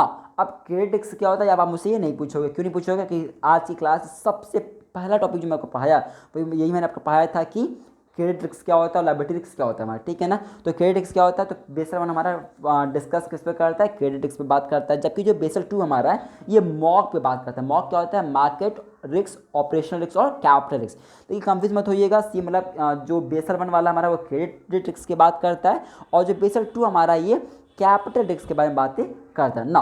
जो CAR है, कैपिटल एडिक्वेसी रेशियो है, हमने जो देखा, ये इसका काम क्या होता है, क्या क्या करता है? ये देखिए जो कैपिटल एडिक्वेसी रेशियो हमारा होता है ना, ये बैंक को स्ट्रेंथ है, बैंक का जो कैपिटल बैंक है ना, बैंकों को मजबूत करने का, उनको स्ट्रेंथ देने का, उनको कैपिटली मजबूत करने का, उनको कैपिटल बेस देने का काम हमारा कैपिटल एडिक्वेसी रेशियो करता है कि उनको कभी भी कैपिटल की कमी ना हो, उसकी ध्यान रखने का काम हमारा कैपिटल एडिक्वेट उनके पास रहे, ये देखने का काम हमारा CR कैपिटल एडिक्वेसी रेशियो हमारा यहाँ पे करता है। आइए बात करते हैं ओवरनाइट मनी। देखिए क्या होता है? देखिए ओवरनाइट मनी क्या होता है ना, ओवरनाइट मनी में होता है जिसको RBI द्वारा इशू किया जाता है, और ये ओवरनाइट मनी वाले कौन से हमारे होते हैं? जो MSF हमारे होते हैं, ये जो मार्जिनल स्टैंडिंग, क्या जो मार्जिनल स्टैंडिंग फैसिलिटीज़ जो प्रोवाइड करता है बैंक हमारा ना, MSF जो प्रोवाइड करवाता है, इसी को हम लोग क्या कहते हैं? इसी को हम लोग ओवरनाइट मनी भी हम लोग यहाँ पे करते हैं, क्लियर है क्या? यस ना। आगे हम बात करते हैं, देखिए टेक्निकल डेवलपमेंट। देखिए टेक्निकल डेवलपमेंट क्या होता है? तो टेक्निकल डेवलपमेंट मीनिंग हमारा होता है जिससे IDBI ने क्या, IDBI ने हमारा क्या लाया हुआ है? IDBI ने हमारा टेक्निकल डेवलपमेंट लाया हुआ है। क्या IDBI ने क्या किया? IDBI ने हमारा टेक्निकल डेवलपमेंट हमारे यहाँ पे लाया हुआ है। आगे बढ़ जाए फिर क्या? यस आइए आगे बढ़ते हैं गाइस यहाँ पे, आइएगा अब बात तो यहाँ पे करते हैं गाइस। देखिए NBFC, देखिए NBFC क्या होता है? देखिए NBFC क्या है? तो देखिए नाम बोला ना कि non banking financial corporation company की बात कर रहे हैं, हाँ सर। तो देखिएगा जो नॉन बैंकिंग फाइनेंशियल कंपनी है ना, तो फर्स्ट ऑफ ऑल NBFC किसके अंदर में आती है? देखिए ये नाम देखिए नॉन बैंकिंग बोल रहा है, तो नॉन बैंकिंग यानी बैंकिंग जो नहीं है हमारी, non banking financial corporation company. तो इसमें है क्या? यानी ऐसी जो हमारी बैंकों में नहीं आती है, तो वो हमारा NBFC का पार्ट होता है, ठीक है ना। इसे फर्स्ट ऑफ ऑल ध्यान रखिएगा कि ये इस्टेब्लिशमेंट किसके अंदर में किया गया? तो ये बैंकिंग के अंदर में इस्टेब्लिशमेंट नहीं किया गया है, इसको हमने इस्टेब्लिशमेंट किया हुआ है कंपनीज एक्ट 1956 के अंदर में ना। अगर हम आपसे बात करें NBFC की बात कर दे रहे हैं, ध्यान रखिएगा, तो यहाँ पे डिपॉजिट्स जो है एक्सेप्टेबल नहीं है, लेकिन डिपॉजिट्स एक्सेप्टेबल नहीं है, लेकिन अगर कोई पब्लिक डिपॉजिट किया, अगर कोई पब्लिक डिपॉजिटर है तो वो एक्सेप्टेबल है। डिपॉजिट एक्सेप्टेबल नहीं, बट पब्लिक डिपॉजिट यहाँ पे एक्सेप्टेबल, ध्यान रखिएगा। और कौन सा? मिनिमम 12 महीने के लिए और मैक्सिमम 60 महीने के लिए ये अलाउड यहाँ पे किया जाता है। तो ये बस इतना ध्यान रखिएगा। NBFC का फुल फॉर्म याद रखिएगा, NBFC का ये मतलब किसके अंदर में एस्टेब्लिशमेंट याद रखिएगा। इसमें डिपॉजिट्स नहीं आते हैं, मतलब कि पब्लिक डिपॉजिट्स आते हैं। देखिए ये मैं वो पॉइंट बता रहा हूँ आपको जो हमेशा कंफ्यूज करेगा, क्योंकि देखिए डिपॉजिट और पब्लिक डिपॉजिट, तो डिपॉजिट वाला एक्सेप्टेबल नहीं है, अगर पब्लिक डिपॉजिट तो आपका एक्सेप्टेबल होगा 12 महीने से 60 महीने के लिए, ठीक है ना, 5 ईयर्स तक मैक्सिमम पीरियड। आइए बात करते हैं यहाँ पे कि देखिए प्री रिफॉर्म पीरियड क्या होता है, पोस्ट रिफॉर्म पीरियड क्या होता है। देखिएगा अगर हम इससे बात करें प्री रिफॉर्म पीरियड की बात करें, तो यहाँ पे जितने भी बैंक्स थे हमारे, वो सभी all banks are under the control of government. वो सभी बैंक क्या थे हमारे? वो सभी बैंक हमारे गवर्नमेंट के कंट्रोल में थे हमारे, ठीक है।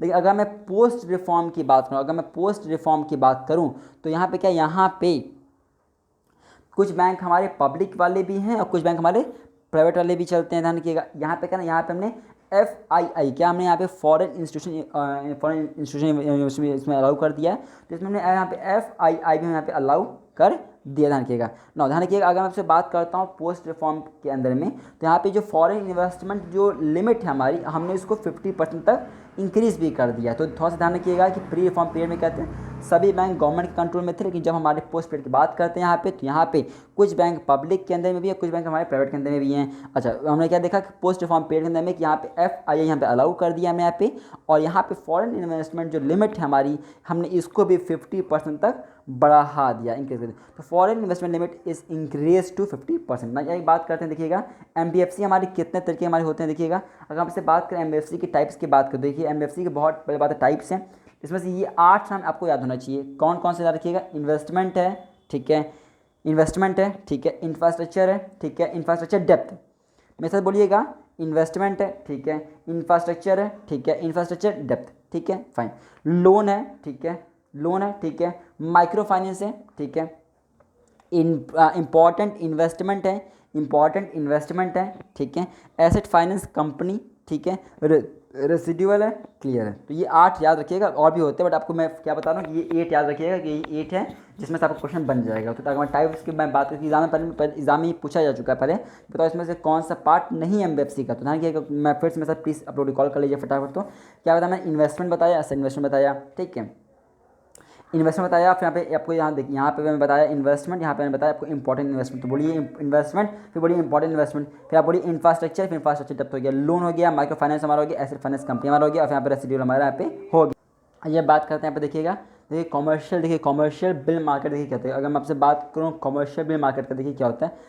देखिए अगर मैं आपसे बात करता हूँ कमर्शियल बिल मार्केट का, देखिए है क्या ना, फर्स्ट ऑफ ऑल देखिए है क्या, ये फर्स्ट ऑफ ऑल ध्यान रखिए, ये जो कमर्शियल बिल मार्केट है ना, ये एक अनसेक्योर्ड शॉर्ट टाइम के लिए एक बिल है, सिंपल सा फिलहाल में, ठीक है ना। जब मैं आपको हम लोग वो पढ़ेंगे ना, ये अकाउंट, ये बिजनेस फाइनेंस में जब मैं आपको पढ़ाऊँगा, तो उसके रिवीजन में हम लोग उसको देखेंगे, इसको थोड़ा डिटेल में, क्योंकि कुछ इसमें ऐसे चीज़ें हैं जो आप हमेशा गलत करते हो, एग्जाम में पूछ देगा, तो उसको मैं डिस्कस करेंगे उस सेशन में।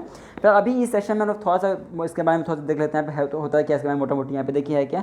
देखिए फर्स्ट ऑफ ऑल कि जो कमर्शियल बिल मार्केट है अनसिक्योर्ड होता है, ये शॉर्ट टर्म के लिए हमारा होता है, ठीक है। इसमें जैसे कि हमारे जैसे कि BOE हमारा हो गया, ट्रेजरी बिल हमारा हो गया, तो वो सब इसी के हमारे पार्ट होते हैं, ठीक है। इसे हम लोग डिस्काउंट मार्केट भी कहते हैं, ध्यान रखिएगा, ये 1 साल से कम हो जाने वाला काम हमारा होता है, ठीक है। ऑलमोस्ट 3 से 6 महीने लगते हैं कभी भी कमर्शियल बिल मार्केट को मैच्योर होने के अंदर में हमारा ना। कमर्शियल बिल मार्केट बनाता कौन है, क्या तो कमर्शियल बिल मार्केट हमेशा सेलर द्वारा बनाया जाता है बायर के लिए। तो ध्यान रखिएगा, ये है क्या, BOE अब एक इंपॉर्टेंट कमर्शियल बिल मार्केट है, जब लोग समझ चुके इसको। तो मैं कहता है कमर्शियल बिल मार्केट बारे में है क्या, एक अनसिक्योर्ड, फर्स्ट ऑफ ऑल ध्यान रखिएगा, ये डिस्काउंट मार्केट है जिसको सेलर द्वारा बनाया जाता है बायर के लिए, ठीक है, शॉर्ट टर्म के लिए काम करता है। और इसमें जैसे कि BOE हमारा हो गया, ट्रेजरी बिल हमारा हो गया, तो इस हमारे इसी का पार्ट हमारे होते हैं। BOE एक इंपॉर्टेंट हमारा कमर्शियल बिल मार्केट है, और इसको इंट्रोड्यूस कब किया गया, इसको इंट्रोड्यूस भी हम लोग करते हैं, तो मतलब मेनली 3 से 6 महीने के अंदर में अपना हो जाता है, मतलब 1 ईयर के अंदर अपना हो ही जाएगा, इसकी ये गारंटी देता है कमर्शियल बिल मार्केट हमारा, ठीक है। आइए बात करते हैं हेज फंड क्या होता है। तो जैसे हम आपसे बात करें, अगर आपसे बात करें हेज फंड, हेज फंड क्या होता है, देखिएगा, देखिए हेज फंड क्या होता है। पहली बात है ध्यान की, जो हेज फंड होता है ना, इसको प्रोफेशनल जो प्रो लोग होते हैं ना, वो उसको मैनेज करते हैं, जो हेज फंड वाले लोग होते हैं, जो ठीक है। तो हेज फंड देखिए होता है क्या है, अब इसमें समझो हेज में क्या होता है, हाई रिस्क वाला, तो मतलब हाई रिच वाला बोलो, जो मतलब अभी देखिए होता है कि नहीं। अगर मैं आपसे बात करूँ यहाँ पे हेज फंड, देखिए हेज फंड की बात करूँ, ये देखें एच मतलब क्या होता है, हाई, यानी यहाँ पे वो आते हैं जो बहुत अमीर लोग होते हैं, जो बहुत ज़्यादा पैसे वाले होते हैं, वो पैसा लगाते हैं कहाँ पे, हेज फंड में। ध्यान रखिएगा, ये क्या करता है, जो हेज फंड होता है ना, ये उनको प्रोटेक्शन देता है। तो हेज फंड क्या करता है, उनको प्रोटेक्शन देता है, ध्यान रखिएगा, प्रोटेक्शन देता है उनको। क्लियर है आपका, ये सम ना। थोड़ा सा ये देखिए यहाँ पे क्या लिखा है, यहाँ पे थोड़ा सा आपको दिखा दूँ, यहाँ पे देखिए, ये देखिए यहाँ पे देखिए। अगर मैं आपसे बात करूँ हेज फंड की, अगर मैं आपसे पैसे की लिमिट की मैं बात करूँ, तो यहाँ पे 1 करोड़ तक का लिमिट, ध्यान रखिएगा। देखिए मैं फिर वही बात कर रहा हूँ यहाँ पे, जो क्रक्स में फिर वही डिस्कस कर रहा हूँ, डिटेल में उसको बाद में देखेंगे। तो देखिए है क्या hedge fund, first of all क्या होता है, ध्यान रखिए, ये इसमें वो आते हैं जो बहुत हाई रिस्क, जो इनके पास बहुत ज़्यादा पैसे होते हैं, हाई रिच वाले इसमें आते हैं हमारा हेज फंड। उनको प्रोटेक्शन देने का काम करता है हमेशा। हेज फंड का जो लिमिट है पैसे का, वो 1 करोड़ लिमिट इसमें पैसा सेट किया गया हमारा ना। जो देखिए हेज फंड हमारा होता है, ये देखिए किसके अंदर में आता है, तो जो हमारा हेज फंड हमारा होता है, ये भी सेबी के अंदर में ही आता है, लेकिन ये जो हमारा आता है ना, ये हमारा सेक्शन 3 में डिफाइन किया गया है, सेबी की ALF में आता है, जिसमें एनुअल लाइसेंस फी भी कहते हैं। ध्यान के, तो ये जो हेज फंड ये कहाँ पे आता है हमारा, तो जो हमारा हेज फंड है ये सेबी में ही आता है, लेकिन सेक्शन 3 जो हमारा ALF एनुअल लाइसेंस फी हमारा है, उसके अंदर में हमारा ये हेज फंड हमारा ये यहाँ पे ये आता है ना। देखिए जो हैज फंड हमारा होता है, इसको भी इसको भी मैनेज कौन करता है, तो इसको भी मेनली हमारे जो मतलब एक्सपर्ट्स होते हैं ना, वही इसको भी मैनेज करते हैं धन के, ठीक है ना। यहाँ पे जो फंड मैनेजर हमारा होता है वो इन्वेस्ट करता है हमारे पैसे को अलग अलग जगह पे इन्वेस्ट करता है, ठीक है। और जितना अच्छा परफॉर्मेंस करके देगा वो हमको मैनेजर एक्सपर्ट जो होगा, जो हमारे पैसे को मैनेज कर रहा है, उतना ज़्यादा हम उसको उसको फीस देंगे। तो यहाँ पे मतलब सिंपल समझिए, जो फंड मैनेजर होता है ना, उसकी फ़ीस क्या होती है, उसकी परफॉर्मेंस होती है। तो जितना ज़्यादा परफॉर्मेंस करेगा, जितना बेटर परफॉर्म करेगा, उतना हम उसको पेमेंट यहाँ पे करेंगे। क्लियर है क्या? आगे बढ़ते हैं यहाँ पे। तो देखिए बस इसमें ये पूछ याद रखिएगा कि पैसा याद रखिएगा, कौन आते हैं याद रखिएगा, और किसके अंदर में कवर होता है, ये इंपॉर्टेंट है, बाकी ये सब कुछ इंपॉर्टेंट नहीं इसके लिए। आइए हम आपसे बात करते हैं। देखिए अच्छा एक बात और, अगर थोड़ा सा कंपेरिजन कीजिएगा। देखिए म्यूचुअल फंड और हाइजर फंड। देखिए म्यूचुअल फंड क्या होता है, म्यूचुअल फंड में मेनली सभी लोग आ सकते हैं, कॉमन मैन आते हैं, जो कॉमन होते हैं आप हमें, तो हम लोग म्यूचुअल फंड में आ सकते हैं। लेकिन हेज फंड में क्या बताया मैंने आपको, जो बहुत ज़्यादा पैसे वाले यानी जो हाई रिच वाले हैं, जैसे आप ये देखिए, अगर आपको म्यूचुअल फंड में पैसा लगाना है तो आपको सिर्फ 500 रुपये चाहिए, आप म्यूचुअल फंड में पैसा लगा सकते हो। लेकिन अगर आपको हेज फंड में पैसा लगाना है तो 1 करोड़ लगाना पड़ेगा आपको। तो देखिए कितना डिफरेंस है, मैं बता रहा हूँ आपको कि हेज फंड क्या होता है, ये हाई रिच वाले हमारे आते हैं, जबकि जो म्यूचुअल फंड हमारे होता है वो कॉमन सभी के लिए होता है, जिसमें मिनिमम अगर आपके पास 500 रुपये 500 पीस हैं तो आप इसमें पैसा लगा सकते हो। ये है खासियत दोनों के अंदर में। म्यूचुअल फंड क्या होता है, ध्यान रखिए, म्यूचुअल फंड को मैनेज कौन करता है, म्यूचुअल फंड को भी सेबी ही मैनेज करता है। लेकिन यहाँ पे जो रेगुलेटर हमारा है वो कौन सा हमारा, वो म्यूचुअल फंड रेगुलेटर है। कौन है वो हमारा म्यूचुअल फंड रेगुलेटर है। लेकिन हेज फंड वाला कौन था, ALF था, एनुअल लाइसेंस फी था, सेक्शन 3 में डिफाइन किया गया है।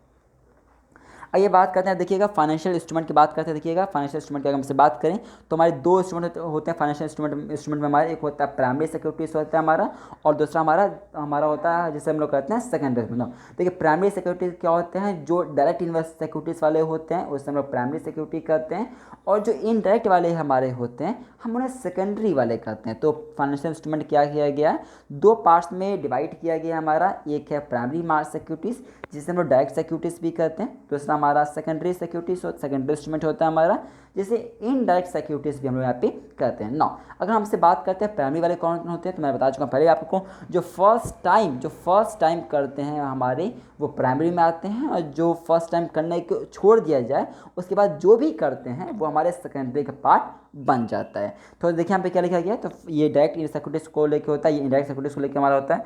जो हमारा प्राइमरी सिक्योरिटीज़ होता है इसको इशू कौन करता है, इशूड बाय द बोरोवर्स। इसको बोरोवर्स इशू करते हैं, किसके लिए, इसको बोरोवर्स इशू करते हैं इन्वेस्टमेंट। क्या, जैसे मान लीजिए कि मैं हूँ, ठीक है, मान लीजिए मैं हूँ, सपोज कि मैं हूँ, ठीक है। अब मैं एक इन्वेस्टर हूँ और आप वो हो जो आप पैसा लेने वाले हो, तो यहाँ पे आप जोगे वो मुझको इशू करोगे तो मेरे पास रहेगा। तो मेरे पास रहने का मतलब क्या है, मेरे पास ऐसा प्रूफ रहेगा कि मैंने आपको पेमेंट किया हुआ था, मैंने आपके यहाँ पे इन्वेस्टमेंट किया हुआ था। क्लियर है क्या, फाइन। लेकिन जो सेकेंडरी मार्केट हमारा होता है ना, ये हमेशा फाइनेंशियल इंटरमीडियरीज के द्वारा ही होता है, क्योंकि ये ऑलरेडी एक जगह ट्रेड कर रहा था, वहाँ से आप इसको ट्रेड कर रहे हो, तो ये फाइनेंशियल इंटरमीडियरीज वाले हमारे आते हैं सेकेंडरी के अंदर में। नाइन आइए बात करते हैं, यहाँ पे देखिएगा आगे बात करते हैं फाइनेंशियल सर्विसेज। देखिए फाइनेंशियल सर्विसेज क्या होता है हमारा, देखिएगा अगर आपसे बात करें फाइनेंशियल सर्विसेज की बात करें तो हमारे 2 होते हैं। हमारा एक होता है जिसे हम लोग कहते हैं फंड बेस्ड हमारा होता है, और एक हमारा होता है जिसे हम लोग कहते हैं फी बेस्ड होता है। आइए अगर आपसे बात करें फंड बेस्ड, देखिए क्या होता है, देखिएगा फंड बेस्ड क्या होता है ना, जहाँ पे आप कोई एसेट रखे हो, जहाँ कोई आप एसेट रखे हो और उसके बदले में पैसा लेना देना हो रहा है, उसे कहते हैं फंड बेस्ड वाले। यानी क्या, providing finances capital to various form in asset. जब हम एसेट्स के बदले में काम करते हैं, भले वो करंट हो, फिक्स्ड हो, जब भी हो, यानी जब हम लोग फाइनेंसेस एंड कैपिटल दे रहे हैं वेरियस फॉर्म को, एसेट में दे रहे हैं, क्या एसेट्स दे रहे हैं हम लोग, ठीक है। जैसे मान लीजिए आप देखो, ये जैसे आप ये देखो, ये आपका ये रॉयल्टी बोल रहा हूँ मैं, हायर परचेस हो गया, ठीक है। हम वहाँ पे क्या कर रहे हैं, हम वहाँ पे अपना सामान दे रहे हैं ना, कि तुम यह यूज़ कर लो सामान को, गुड्स को, तो ये क्या है, फंड का। यानी जब हम लोग किसी दूसरे कंपनी को फाइनेंस दे रहे हैं, कैपिटल दे रहे हैं, किस फॉर्म में, एसेट के फॉर्म में देते हैं, ठीक है, भले वो करंट हो या फिक्स्ड हमारा हो, तो वो हमारा फंड का पार्ट है ना। फी बेस्ड देखिए क्या होता है, फी बेस्ड सर्विसेज कौन सी होती है हमारी, ऐसे सर्विसेज जो हम किसी को देते हैं, किस लिए, एडवाइस दे रहे हैं, हम उसको बता रहे हैं what to do and what not to do. तो जब हम एडवाइस देने का काम करते हैं तो उसमें फी बेस्ड करते हैं। अब ध्यान रखिएगा, जो फी बेस्ड हमारा होता है ना, फी बेस्ड के बदले में हमेशा कमीशन दिया जाता है, या फीस दिया जाता है, या चार्जेस दिया जाता है हमारा। लेकिन जब भी हम लोग बात करते हैं फंड बेस्ड का, तो यहाँ पे मेनली रॉयल्टी जैसे पेमेंट किया जाता है, ठीक है, ध्यान रखिएगा। या रेंट आपका बोल लो, रेंट हो गया आपका। क्लियर है? तो थोड़ा सा ध्यान रखिएगा कि फ़ी बेस में क्या देते हैं यहाँ पे, फीस में एडवाइस हो गया, ये सब चीज़ हो गया, और इसके बदले में क्या दिया जाता है, फीस हो गया या फिर चार्ज हो गया या फिर हमारा चार्जेस हो गया या फिर हमारा कमीशन हमारा हो गया। ठीक है ना? यस। आइए आगे बात करते हैं यहाँ पे कि दोनों में आखिर देखिए कौन हमारे आते हैं। देखिएगा अगर मैं आपसे बात करूँ, देखिए फंड बेस में देखिए कौन आते हैं। अगर मैं आपसे बात करूँ फंड बेस में देखिए कौन आते हैं हमारे, तो देखिए फंड बेस में हमारे देखिए कौन हमारे आते हैं। फंड बेस में हमारे आते हैं जैसे लीज हो गया। देखिए याद रखिएगा, लीज हमारा हो गया, कौन हमारा हो गया, ये जो मैंने लिखा है आपका, ये मैंने लिखा है, ये वो है जो हमारे फंड में आते हैं, या इसको याद कर लीजिएगा। हमारा देखिए यहाँ पे तो लीज हमारा हो गया, लीज फाइनेंसिंग हमारा हो गया। ठीक है? कॉमन क्रेडिट, कंज्यूमर क्रेडिट हमारा हो गया, हमारा म्यूचुअल फंड हमारा हो गया। ठीक है? कॉमर्शियल बैंक हमारा हो गया, हाउसिंग फाइनेंस हमारा हो गया। ठीक है? हाउसिंग फाइनेंस हमारा हो गया, हायर परचेस हमारा हो गया, बैंकिंग हमारा हो गया, बिल डिस्काउंटिंग हमारा हो गया। ठीक है? और वेंचर कैपिटल हमारा हो गया। तो ये सभी वो हैं हमारे जो हमारे फंड बेस्ड का पार्ट है, फी बेस्ड का पार्ट नहीं है हमारा। वहीं अगर मैं आपसे बात करूं, बताओ कौन से हैं जो फ़ी बेस्ड हमारे हैं, जहाँ पे हम एडवाइस देते हैं और उसके बदले में फ़ीस चार्जेस से कमीशन लेते हैं। तो आप उसे बोलोगे जैसे इशू मैनेजमेंट आपका हो गया, आपका क्रेडिट काउंसलिंग आपका हो गया, लोन सिंडिकेशन आपका हो गया। ठीक है? आपका पोर्टफोलियो मैनेजमेंट आपका हो गया, अच्छा दोबारा हो गया था, सॉरी, मर्जर एंड आपका एमलगमेशन आपका हो गया, क्रेडिट राशनिंग आपका हो गया, या स्टॉक ब्रोकिंग आपका हो गया, या सिक्योराइजेशन ऑफ डेटर हो गया। तो ये हमारे वो हैं नाम जो हमारे किसके पार्ट हैं, जो हमारे फ़ी बेस्ड के पार्ट बनते हैं। आइए आगे बढ़ते हैं यहाँ पे गाइस, आगे बढ़ते हैं यहाँ पे माय डियर फ्रेंड्स। आइए देखिए यहाँ पे, तो अगर आपसे बात करें फाइनेंशियल, अगर आपसे बात करें देखिए फाइनेंशियल सिस्टम, देखिए फाइनेंशियल सिस्टम में क्या आते हैं हमारे, देखिएगा तो फाइनेंशियल सिस्टम में हमारी मेनली 5 चीज़ आती है हमारी। एक होता है जिसे कहते हैं फाइनेंशियल इंस्टीट्यूशन हमारा आता है, फाइनेंशियल इंस्ट्रूमेंट हमारा आता है, फाइनेंशियल सर्विसेज हमारा आती है, फाइनेंशियल मनी हमारा आता है, और फाइनेंशियल मार्केट हमारा यहाँ पे आता है। अब देखिए अभी हमने ऊपर क्या देखा, अभी हमने ऊपर फाइनेंशियल सर्विसेज देख लिया, हमने ऊपर फाइनेंशियल इंस्ट्रूमेंट देख लिया, तो हमने ऑलरेडी देख लिया, ध्यान रखिएगा। तो मतलब इससे मोटा मोटा अगर आपसे बात करें यहाँ पे, तो ये पूरा जो है, एक सेकेंड गया था, हाँ, फाइनेंशियल सिस्टम की बात करें, फाइनेंशियल सिस्टम में हमारे 5 चीज़ हमारी आती हैं। एक होता है फाइनेंशियल इंस्ट्रूमेंट हमारा आता है, फाइनेंस देखिए सिस्टम मतलब होता है ना ग्रुप ऑफ समथिंग, सिस्टम ना ग्रुप ऑफ समथिंग। ठीक है? तो इसमें ग्रुप ऑफ समथिंग में 5 चीज़ हमारे आ रही हैं। क्या आता है, फाइनेंशियल इंस्टीट्यूशंस आ रहा है, हमारा इंस्ट्रूमेंट हमारा आ रहा है, फाइनेंशियल सर्विसेज हमारा आ रहा है, फाइनेंशियल मनी हमारा मनी आ रहा है, और फाइनेंशियल हमारा मार्केट हमारा हमको देखने को मिल रहा है। अब इंस्टीट्यूशंस क्या होता है, हम लोग पता है, बैंकिंग मतलब बैंक वन की बात यहाँ पे हो रही है। इंस्ट्रूमेंट पता है आपको क्या होता है, इंस्ट्रूमेंट को हम एसेट भी बोलते हैं, ध्यान रखिएगा। इंस्ट्रूमेंट हमने ऑलरेडी देख भी लिया ऊपर। ठीक है ना? क्लियर है हमारा, जैसे जैसे देखा था प्राइमरी और सेकेंडरी वाला हमारा। फिर हमने देखा फाइनेंशियल सर्विसेज क्या होते हैं, जिसमें देखा कि जो फंड बेस्ड है, फी बेस्ड हमारे होते हैं। मनी क्या होता है, मनी को बताने की जरूरत ही नहीं है, और फाइनेंशियल मार्केट क्या होता है, इसको बताने की आपको एक्सप्लेन करने की जरूरत नहीं है। आइए बात करते हैं ध्यान से, थोड़ा सा देखिए यहाँ पे, तो थोड़ा सा अगर हमसे बात करूँ, देखिएगा देखिए फाइनेंशियल सेक्टर की, अगर आपसे फाइनेंशियल सेक्टर के बारे में बातें करूँ, तो जो फाइनेंशियल सेक्टर हमारा ना, इसको हमने 2 पार्ट्स में डिवाइड कर दिया है। एक हमने डिवाइड किया फाइनेंशियल सेक्टर को हमारा किस में, हमने डिवाइड किया फाइनेंशियल सेक्टर को हमारे यहाँ पे फॉर्मल पार्ट में, और हमने एक डिवाइड किया इसको इनफॉर्मल पार्ट में। अगर हम आपसे बात करें, अगर मैं आपसे बात करूँ फॉर्मल में कौन आता है, देखिए फॉर्मल में हमारे जो आपका मॉडर्न वाले हैं ना आपके, जिसको ऑर्गेनाइज किया गया है किसी फॉर्म में, जो रेगुलेट हो रहे हैं किसी भी एक्ट के द्वारा, हमारे आप कह सकते हो। ठीक है? जिसके लिए कुछ एक्ट बनाए गए हमारे, वो सब हमारे फॉर्मल के पार्ट हैं। तो फॉर्मल क्या होते हैं, जो मॉडर्न हमारे हैं, जो ऑर्गेनाइज्ड हमारे हैं। ठीक है? जो किसी एक्ट द्वारा, जैसे कि मिनिस्ट्री ऑफ फाइनेंस हमारा हो गया, आपका आरबीआई आपका हो गया, सिबी, ये जो किसी ना किसी एक्ट के अंदर में आ चुके हैं हमारे, वो हमारे फॉर्मल वाले हमारे हैं। ठीक है? और ये मतलब इकोनॉमी को मॉडर्न शेप देने का काम करते हैं। वहीं अगर मैं आपसे बात करूं कि इनफॉर्मल में कौन हमारे आते हैं, देखिएगा इनफॉर्मल में जो हमारे पुराने वाले हैं, जैसे जो ट्रेडिशनल वाले हमारे हो गए, जैसे देखो जो मनी लेंडर्स आपके हो गए। ठीक है? तो जिसको ऑर्गेनाइज नहीं किया गया आपका, ठीक है, जिसके लिए कोई भी एक्ट काम नहीं कर रहा है हमारा, जो मेनली रूरल्स में, गाँव में होता है हमारा, उसे हम लोग मेनली कहते हैं इनफॉर्मल वाला। क्लियर है? यस। आइए बात करते हैं यहाँ पे, देखिए एक याद रखिएगा, मैं थोड़ा सा बात करने वाला हूँ आप लोगों से कि committee of financial services, CFS देखिए क्या होता है। तो ध्यान रखिए, जो CFS है, जो हमारा कमिटी ऑफ फाइनेंशियल सर्विसेज हमारा है, जिसे हम लोग CFS कहते हैं, ये 1991 कब बना है हमारा, तो जो CFS हमारा कमिटी ऑफ फाइनेंशियल सर्विसेज हमारा CFS हमारा है, ये 1991 में हमारा बना ना।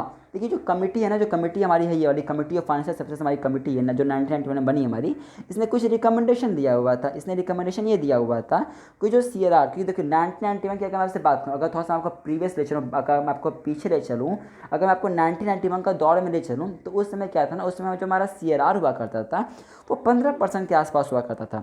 तो यहाँ पे बातें इन्होंने ये कहा कि आप CRR को पहली बात है क्या करो, कम करो, 15% से आप 4% तक CRR ले आओ, इन्होंने कहा। इन्होंने ये भी रिकमेंडेशन दिया कि SLR को भी कम करने की इन्होंने बातें कही थी, ध्यान में रखिएगा, ठीक है। साथ साथ जो PSLR, अब PSLR क्या होता है या मुझसे मत पूछिएगा क्यों, हम लोगों ने पहले भी पढ़ा था आज इस सेशन में कि प्राइम सेक्टर लेंडिंग के बारे में, ठीक है। हमने देखा था कि प्राइम सेक्टर लेंडिंग को 2010 में रिप्लेस करके बेस रेट बना दिया गया है। ध्यान रखिएगा, उसको ध्यान में रखिएगा, कंफ्यूज मत होइए आप लोग, ठीक है ना। कब?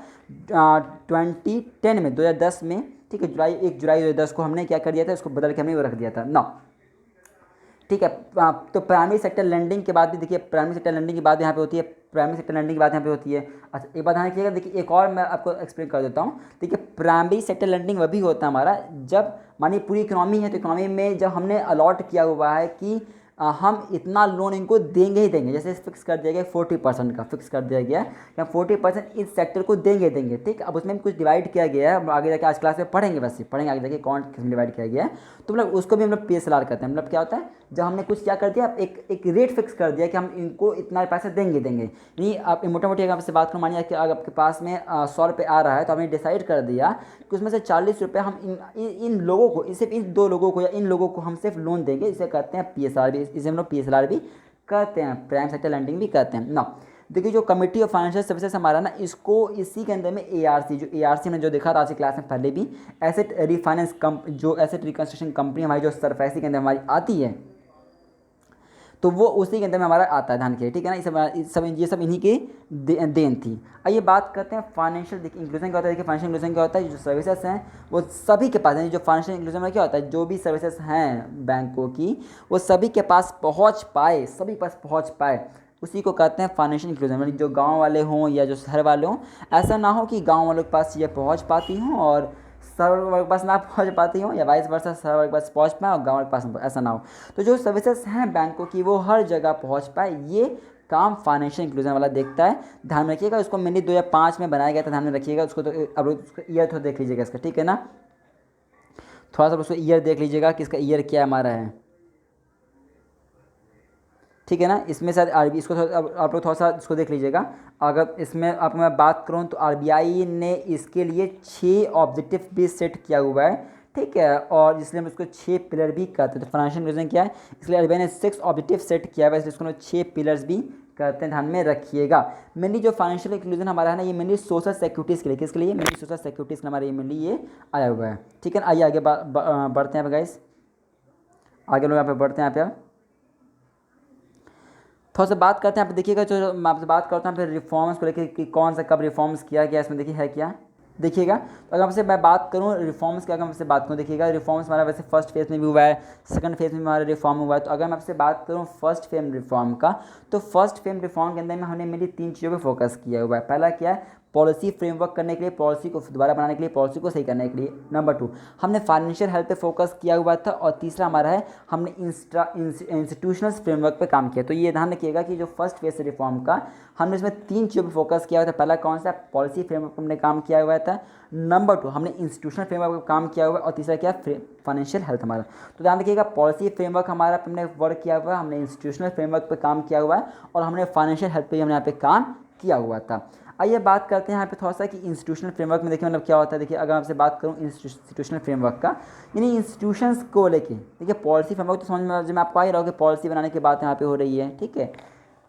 फाइनेंशियल हेल्थ आपको समझ में आ ही रहा होगा कि जो जैसे कि जो साउंड नहीं है उनको साउंड कराना, या फिर कहो जो सिक इंडस्ट्रीज़ हैं, जो सिक यूनिट्स हैं, उनको रिवैम्प करना, उनको मतलब फिर से उनको पैसा देना, जैसे वो फिर से स्टार्ट कर पाए, वो फाइनेंशियल हेल्थ का पार्ट हमारा है। लेकिन अगर मैं आपसे बात करूँ इंस्टीट्यूशनल फ्रेमवर्क की, अगर आपसे बात करूँ देखिएगा, तो इंस्टीट्यूशनल फ्रेमवर्क में देखिए हमारे क्या क्या हमारा आता है। इसमें हमारा जैसे कि आपका ये रिकैपिटलाइज करना हमारा हो गया, क्या हो गया, रिकैपिटलाइज करना, यानी कि इंस्टीट्यूशंस को फिर से कैपिटल प्रोवाइड करवाना, ठीक है। हो सकता है कि वो जो हमारी इंस्टीट्यूशन हमारा वो सही से वर्क नहीं कर पाए क्योंकि वहाँ पे कम्पिटिटिव एडवांटेजेस नहीं है हमारा, तो क्या करते हैं यहाँ पे हम लोग कम्पिटिटिव एडवांटेजेस, कम्पिटिटिव इन्वायरमेंट भी क्रिएट करने का काम हम लोग यहाँ पे करते हैं। इसके साथ साथ हम लोग क्या करते हैं यहाँ पे अपने सुपरवाइजरी सिस्टम को स्ट्रेंथन करने का, मजबूत करने का भी काम हम लोग यहाँ पे करते हैं। तो ये मोटा मोटी जगह मैं आपसे बात करूँ तो हमारा जो फर्स्ट फेज है रिफॉर्म का, हमने इसको 3 पार्ट्स में डिवाइड किया हुआ गाइस, ध्यान रखिएगा। एक पॉलिसी फ्रेमवर्क है, दूसरा इंस्टीट्यूशनल फ्रेमवर्क, तीसरा हमारा फाइनेंशियल होते हैं। इंस्टीट्यूशनल फ्रेमवर्क हमारा क्या आता है, जैसे रिकैपिटलाइज करना, ठीक है, स्ट्रेंथन करना, मजबूती देना, कैपिटल प्रोवाइड कराना, उनको स्ट्रेंथन हो पाए, स्ट्रेथनिंग द सुपरवाइजरी सिस्टम, और या क्रिएटिंग अ कॉम्पिटिटिव इन्वायरमेंट, उनको उनके इन्वायरमेंट को क्या करना, कॉम्पिटिटिव बनाने का काम करते हैं। क्लियर है क्या? जैसा नो, अगर यहीं पर अगर मैं आपसे बात करूँ कि देखो सेकंड फेज वाला देखो कौन है, देखो सेकंड फेज में क्या आता है, तो सेकंड फेज में हम लोग मेनली 3 चीज़ों की बात करते हैं, क्या, स्ट्रक्चर बदलो, ठीक है, टेक्नोलॉजी को अपग्रेड करो, और ह्यूमन रिसोर्सेज डेवलपमेंट की बातें करते हैं। तो ध्यान रखिएगा फर्स्ट फेज में भी 3 बात होता है, वहाँ पे पॉलिसी फ्रेमवर्क, इंस्टीट्यूशनल फ्रेमवर्क और फाइनेंशियल हेल्थ की बात होता है। लेकिन जब हम सेकंड फेज की बात करते हैं तो यहाँ पे हम लोग स्ट्रक्चर को बदलने की बात करते हैं, यहाँ पे हम लोग टेक्नोलॉजी को अपग्रेड करने की बातें करते हैं, और यहाँ पे हम लोग ह्यूमन रिसोर्सेज डेवलपमेंट करने की बातें भी करते हैं। तो स्ट्रक्चर को बदलना है, ठीक है, टेक्नोलॉजी को बदलना और ह्यूमन रिसोर्सेज को डेवलपमेंट करने का काम हमारा सेकंड फेज में हमारा आता है। आइए बात करते हैं मनी मार्केट। देखिए क्या होता है, हमने पहले भी पढ़ लिया कि जो मनी मार्केट हमारा होता है वो शॉर्ट टर्म के लिए होता है हमारा, हमने उसको पहले भी क्लासेस में कवर किया था आज ही सेशन में, कि जो मनी मार्केट हमारा ये शॉर्ट टर्म के लिए किया जाता है, और मनी मार्केट जो होता है ये कभी भी हेवनली रेगुलेट नहीं होता है, और मनी मार्केट हमारा हमेशा OTC यानी ओवर द काउंटर पे डील किया जाता है हमारा।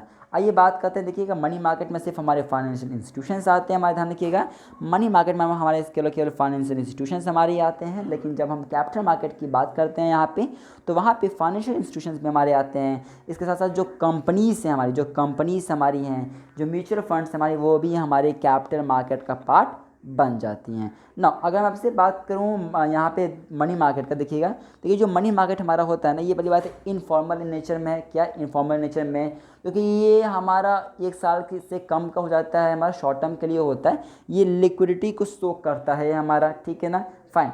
अगर मैं आपसे बात करूँ, अगर आपको और जितना आप मतलब कि चलिए काफ़ी है। अगर तीसरा बात करें तो ये क्या करता है, जो हमारा मनी मार्केट होता है, ये हमेशा डिपॉजिटर जो पैसा लगा रहा है और जिसे पैसे चाहिए होता है, उसके बीच में लिंकेज का काम हमारा मनी मार्केट करता है। देखिए क्यों, तो कैपिटल मार्केट का वर्ड तब यूज़ करते हैं जब वो ऑलरेडी कहीं पर लिस्टेड है, जैसे स्टॉक एक्सचेंज में कहीं पर लिस्टेड है हमारा, वहाँ से काम हो रहा है हमारा, तो हमारा वो कैपिटल मार्केट का पार्ट है। क्लियर है ना? Yes sir. लेकिन प्राइमरी मार्केट का ऐसा कुछ भी यहाँ पर नहीं होता कि ये डिपॉजिटर्स और ये बोरोवर के बीच हमारा ये होता है। क्लियर है क्या? Yes sir. अगर वही मैं आपको बात करूँ कैपिटल मार्केट क्या होता है, देखिएगा ये लॉन्ग टर्म के लिए होता है हमारा, लॉन्ग टर्म हमारा होता है, ये फॉर्मल इन नेचर होता है, यहाँ पे लॉन्ग टर्म नीड्स के लिए हमारा होता है, और यहाँ पे हम लोग मेनली इन्वेस्टर्स और एंटरप्रेन्योर्स का मीटिंग देखने को मिलता है। यहाँ पे इन्वेस्टर्स और यहाँ पे लोग इन्वेस्टर्स और एंटरप्रेन्योर्स की मीटिंग को देखने को मिलते हैं। चलिए गाइस अब आगे बढ़ते हैं अपने यहाँ पे। तो आइए हम बात करते हैं देखिए टोटल बैंक्स क्या होता है। आइए हम बात करते हैं, देखिए अगर हम टोटल बैंक्स की बात करें, देखिएगा अगर हम टोटल बैंक्स की बात करें, देखिए अगर हम पब्लिक सेक्टर, अगर हम पब्लिक में बात करें यार, देखिए अगर पब्लिक में बात करें, टोटल पब्लिक में कितने बैंक हमारे, पब्लिक के अंदर हमारे टोटल 12 बैंक हैं। तो ध्यान रखिएगा फिलहाल कितने बैंक चलने आप लोगों को इंपॉर्टेंट है। तो पब्लिक की अगर हम आपसे बात करें गाइस, तो पब्लिक के अंदर में फिलहाल 12 बैंक्स हमारे पास हैं हमारे, ठीक है। और अगर मैं आपसे प्राइवेट अगर मैं आपसे प्राइवेट की बात करूँ, तो प्राइवेट में टोटल 21 बैंक्स अभी ऑपरेटिव में, ध्यान रखिएगा, ठीक है ना। तो टोटल बैंक्स कितने हैं, पब्लिक में प्राइवेट 12 बैंक से, और ठीक उल्टा देखिए 2 और 2 ना। तो टोटल बैंक्स कितने हैं, पब्लिक में 12 है हमारे, और प्राइवेट में अगर हमसे बात करूँ तो टोटल 21 बैंक हैं जो हमारे प्राइवेट में फिलहाल यहाँ पे वर्क कर रहे हैं हमारे। इसका आगे थोड़ा सा इसके और आगे बात करें यहाँ पे देखिएगा, तो देखिए नेशनल, थोड़ा सा ये देखिए लाइन मैंने क्या लिखा है, NSO नेशनल स्टैटिस्टिकल ऑफिसर, जो मिनिस्ट्री हैं स्टैटिस्टिकल एंड प्रोग्रामिंग इम्प्लीमेंटेशन की, यानी MOSPI जिसे हम लोग कहते हैं, MOSPI इन्होंने क्या किया, इन्होंने कंज्यूमर प्राइस इंडेक्स भी रिलीज़ किया हुआ है, ध्यान रखिएगा। और जो रिलीज़ किया गया उसका बेस ईयर 2012 बनाया गया है। तो थोड़ा सा याद रखिएगा, थोड़ा सा मैंने यहाँ पे पॉइंट डाल दिया है वो वाला जो मे बी आपका आउट ऑफ बॉक्स है, but they may ask that the this point ध्यान क्या लिखा है इसमें देखिएगा, नेशनल क्या, नेशनल स्टैटिस्टिकल ऑफिसर जो हमारे एनएसओ हमारे जो मिनिस्ट्री है, किसकी जो मिनिस्ट्री है स्टैटिस्टिकल एंड प्रोग्रामिंग इम्प्लीमेंटेशन मॉस्पी जो है, ठीक है, इन्होंने कंज्यूमर, इन्होंने पूरे इंडिया में कंज्यूमर प्राइस इंडेक्स रिलीज़ किया हुआ है जिसका बेस ईयर 2012 था हमारे, ठीक है ना, यस सर। और वैसे अगर मैं आपसे बात करूँ कंज्यूमर के लिए प्राइस इंडेक्स 2012 है मॉस्पी के अकॉर्डिंगली, लेकिन अगर मैं बेस ईयर बात करूं होलसेल प्राइस इंडेक्स के तौर पर अगर मैं आपसे बात करूं तो यहाँ पे बेस ईयर हमारा 11-12 है, तो ध्यान में रखिएगा, तो थोड़ा सा कंफ्यूजिंग मत होइएगा। कंज्यूमर प्राइस इंडेक्स हमारा 2012 है हमारा, और बेस ईयर जो हमारा बच्चा जो हमारे फ्रेंड्स वो WPO के लिए होलसेल प्राइस इंडेक्स के लिए है वो हमारा 2011 और 12 बनाया गया हमारा। आइए आगे बात करते हैं, देखिए यहाँ पे, तो आइए बात करते हैं यहाँ पे इसके अलावा यहाँ पे कि लार्जेस्ट, देखिए अच्छा ध्यान रखिएगा, सबसे लंबा टेन्योर जो गवर्नर का रहा है हमारे आरबीआई पे वो किसका रहा, ध्यान रखिएगा, तो बेंगाल रामाराव। पूछ सकता है कि the longest serving government governor कौन है आरबीआई के हमारे, तो जो लॉन्गेस्ट सर्विंग हमारे गवर्नर आरबीआई के हमारे वो बेंगाल रामाराव हैं। तो सबसे ज़्यादा समय कौन टेन्योर गवर्नर रहे हमारे आरबीआई के, तो ध्यान रखिएगा बेंगाल रामाराव जो सबसे लंबे समय तक रहे। पहला फीमेल गवर्नर कौन इंडिया, ध्यान रखिएगा, तो वो सरोजनी नायडू, ध्यान रखिए, तो फर्स्ट फीमेल गवर्नर की बात मैं कर रहा हूँ, मैं आरबीआई की बात मैं फिलहाल बात कर रहा हूँ, फर्स्ट फीमेल गवर्नर की बात कर रहा हूँ तो वो सरोजनी नायडू है। लेकिन लार्जेस्ट सर्विंग गवर्नर आरबीआई के गवर्नर की बात करें तो हमारा कौन है, ध्यान रखिएगा, हमारा भैया वो बेंगाल रामाराव, ध्यान रखिए, ठीक है ना, यस सर। आगे हम बात करें फिलहाल यहाँ पे फटाफट आपसे यहाँ पे, अच्छा आप लोगों को ये मुझे होमवर्क बताना है फिलहाल अभी कि इस समय जो शक्तिकांत दास हैं ये किस नंबर पे हैं, तो शक्तिकांत जो दास हमारे हैं ये किस नंबर पे हमारे गवर्नर आरबीआई की, आपको मुझे बताना है कि आरबीआई की जो गवर्नर हैं उसमें शक्तिकांत दास का नंबर कौन सा है, ठीक है ना, शक्तिकांत दास का नंबर कौन सा आपको मुझे ये बताना, ठीक ध्यान रखिए, ठीक है ना। आइए आगे बात करते हैं यहाँ पे, चलिए थोड़ा सा हम यहाँ पे और आगे बात करते हैं IMPS RTGS और NEFT में देखिए क्या होता है, देखिएगा, देखिए हम IMPS में तब बात करते हैं जब इमीडिएट पेमेंट सिस्टम की बात हम तब करते हैं यहाँ पे जब भी आप 0 से 2 करोड़ 2 लाख तक पैसा का आपको की बात अगर हम करते हैं तो वो हमारा वो IMPS में आता है। हमारा RTGS में 2 से 10 लाख रुपये तक अगर किसी को ट्रांसफ़र करना है पैसा तो उसके लिए RTGS में जाएंगे, और अगर 0 से 10 लाख तक जाना हमें तो उसके लिए हम NFT का यूज़ कर सकते हैं, ध्यान रखिएगा ना। अगर आपसे बात करें थोड़ा सा NBFT का, अगर आपसे बात करें तो देखिए जो हमारा NBFT है ना हमारा, ये NBFT क्या है, इस NBFT को 2005 में लाया गया था, ध्यान में रखिएगा, 2005 में लाया गया था NBFT को हमारा। तो NBFT आया कब हमारा, NBFT हमारा 2005 में, तो NBFT कब आया, NBFT हमारा 2005 में आया, ध्यान रखिएगा, और इसको आरबीआई द्वारा मेंटेन किया जाता है। अच्छा RTGS को मेंटेन कौन करता है, आरबीआई ही करता है। IMPS को कौन करता है, आरबीआई करता है। तो अगर हम आपसे बात करें इन सभी को मेंटेन कौन करता है, आरबीआई मेंटेन करता है, ध्यान रखिएगा ना।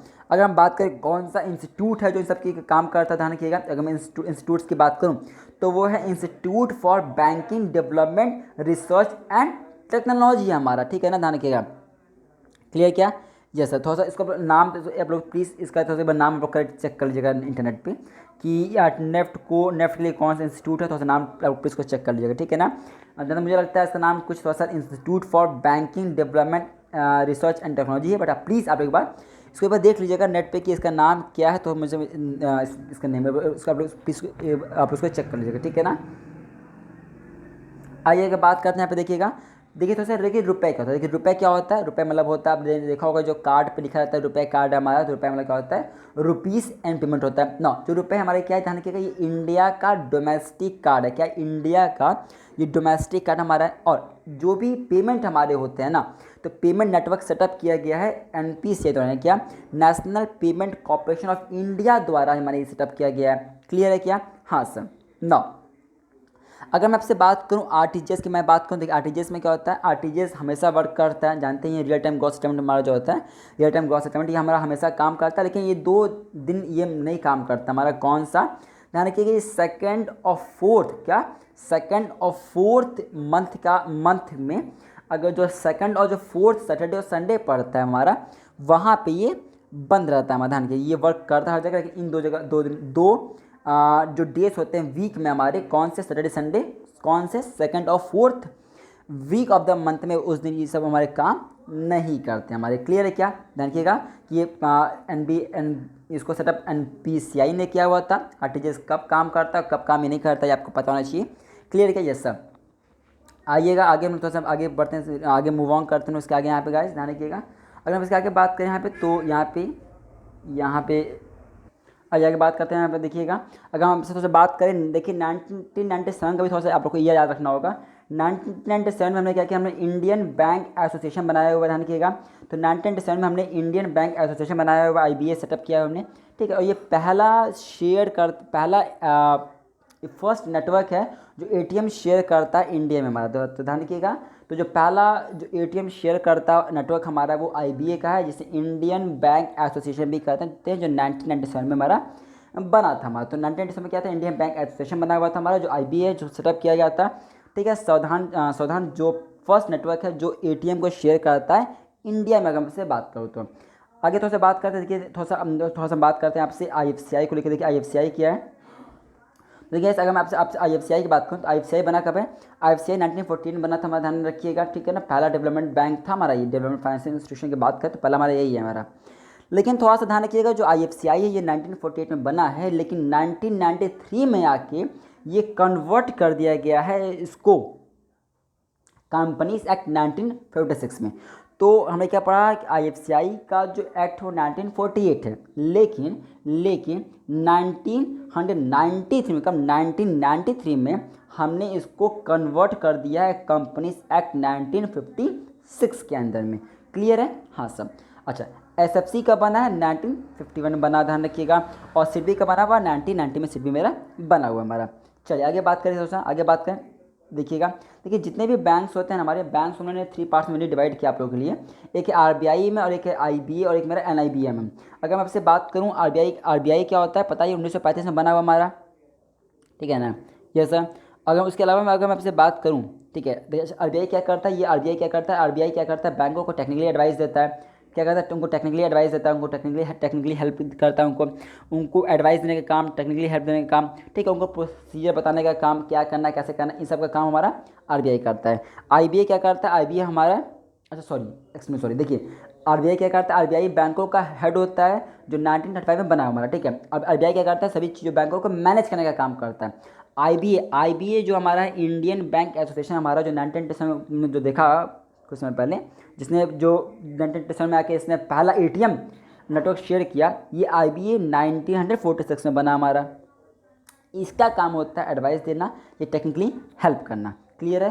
तो 1997 में IBA क्या करता है, ये पहला नेटवर्क शेयर करता है ATM इंडिया में, और IBA बनता है 1946 के अंदर में हमारा, जो टेक्निकली हेल्प करता है या एडवाइस देने का काम करता है हमारा। क्लियर है क्या? हाँ सर। आइए आगे बात करते हैं, आगे बात करता हूँ यहाँ पे। तो फिर थोड़ा सा याद रखना होगा, NIBA में याद रखना होगा, जिससे नेशनल NIBA में याद रखना होगा, ठीक है ना। और ये 1969 में बना था हमारा, और ये थिंक टैंक है, ये प्लानिंग का काम करता है, प्लानिंग बनाने का काम करता है हमारा, ठीक है। ये प्लानिंग को बनाने का काम हमारा NIBA हमारे यहाँ पे करते हैं। क्लियर है? यस। आइए आगे बढ़ते हैं यहाँ पे। आइए अब मैं यहाँ पे बात करने वाले, देखिए अगर थोड़ा सा मैं आपसे बात करूँ RBI, अगर थोड़ा सा मैं आपसे बात करूँ RBI की बात करूँ, देखिए RBI देखिए है क्या यहाँ पे। तो देखिए RBI का अगर मैं आपसे बात करूँ तो RBI का जो कैपिटल क्या है, देखिए RBI का जो कैपिटल हमारा, वो जो इनका इनिशियल कैपिटल था हमारा, वो था 5 करोड़। कितने का था? 5 करोड़ का इनिशियल कैपिटल था हमारा, जिसको हमने 100 रुपीज़ ईच में डिवाइड कर दिया था।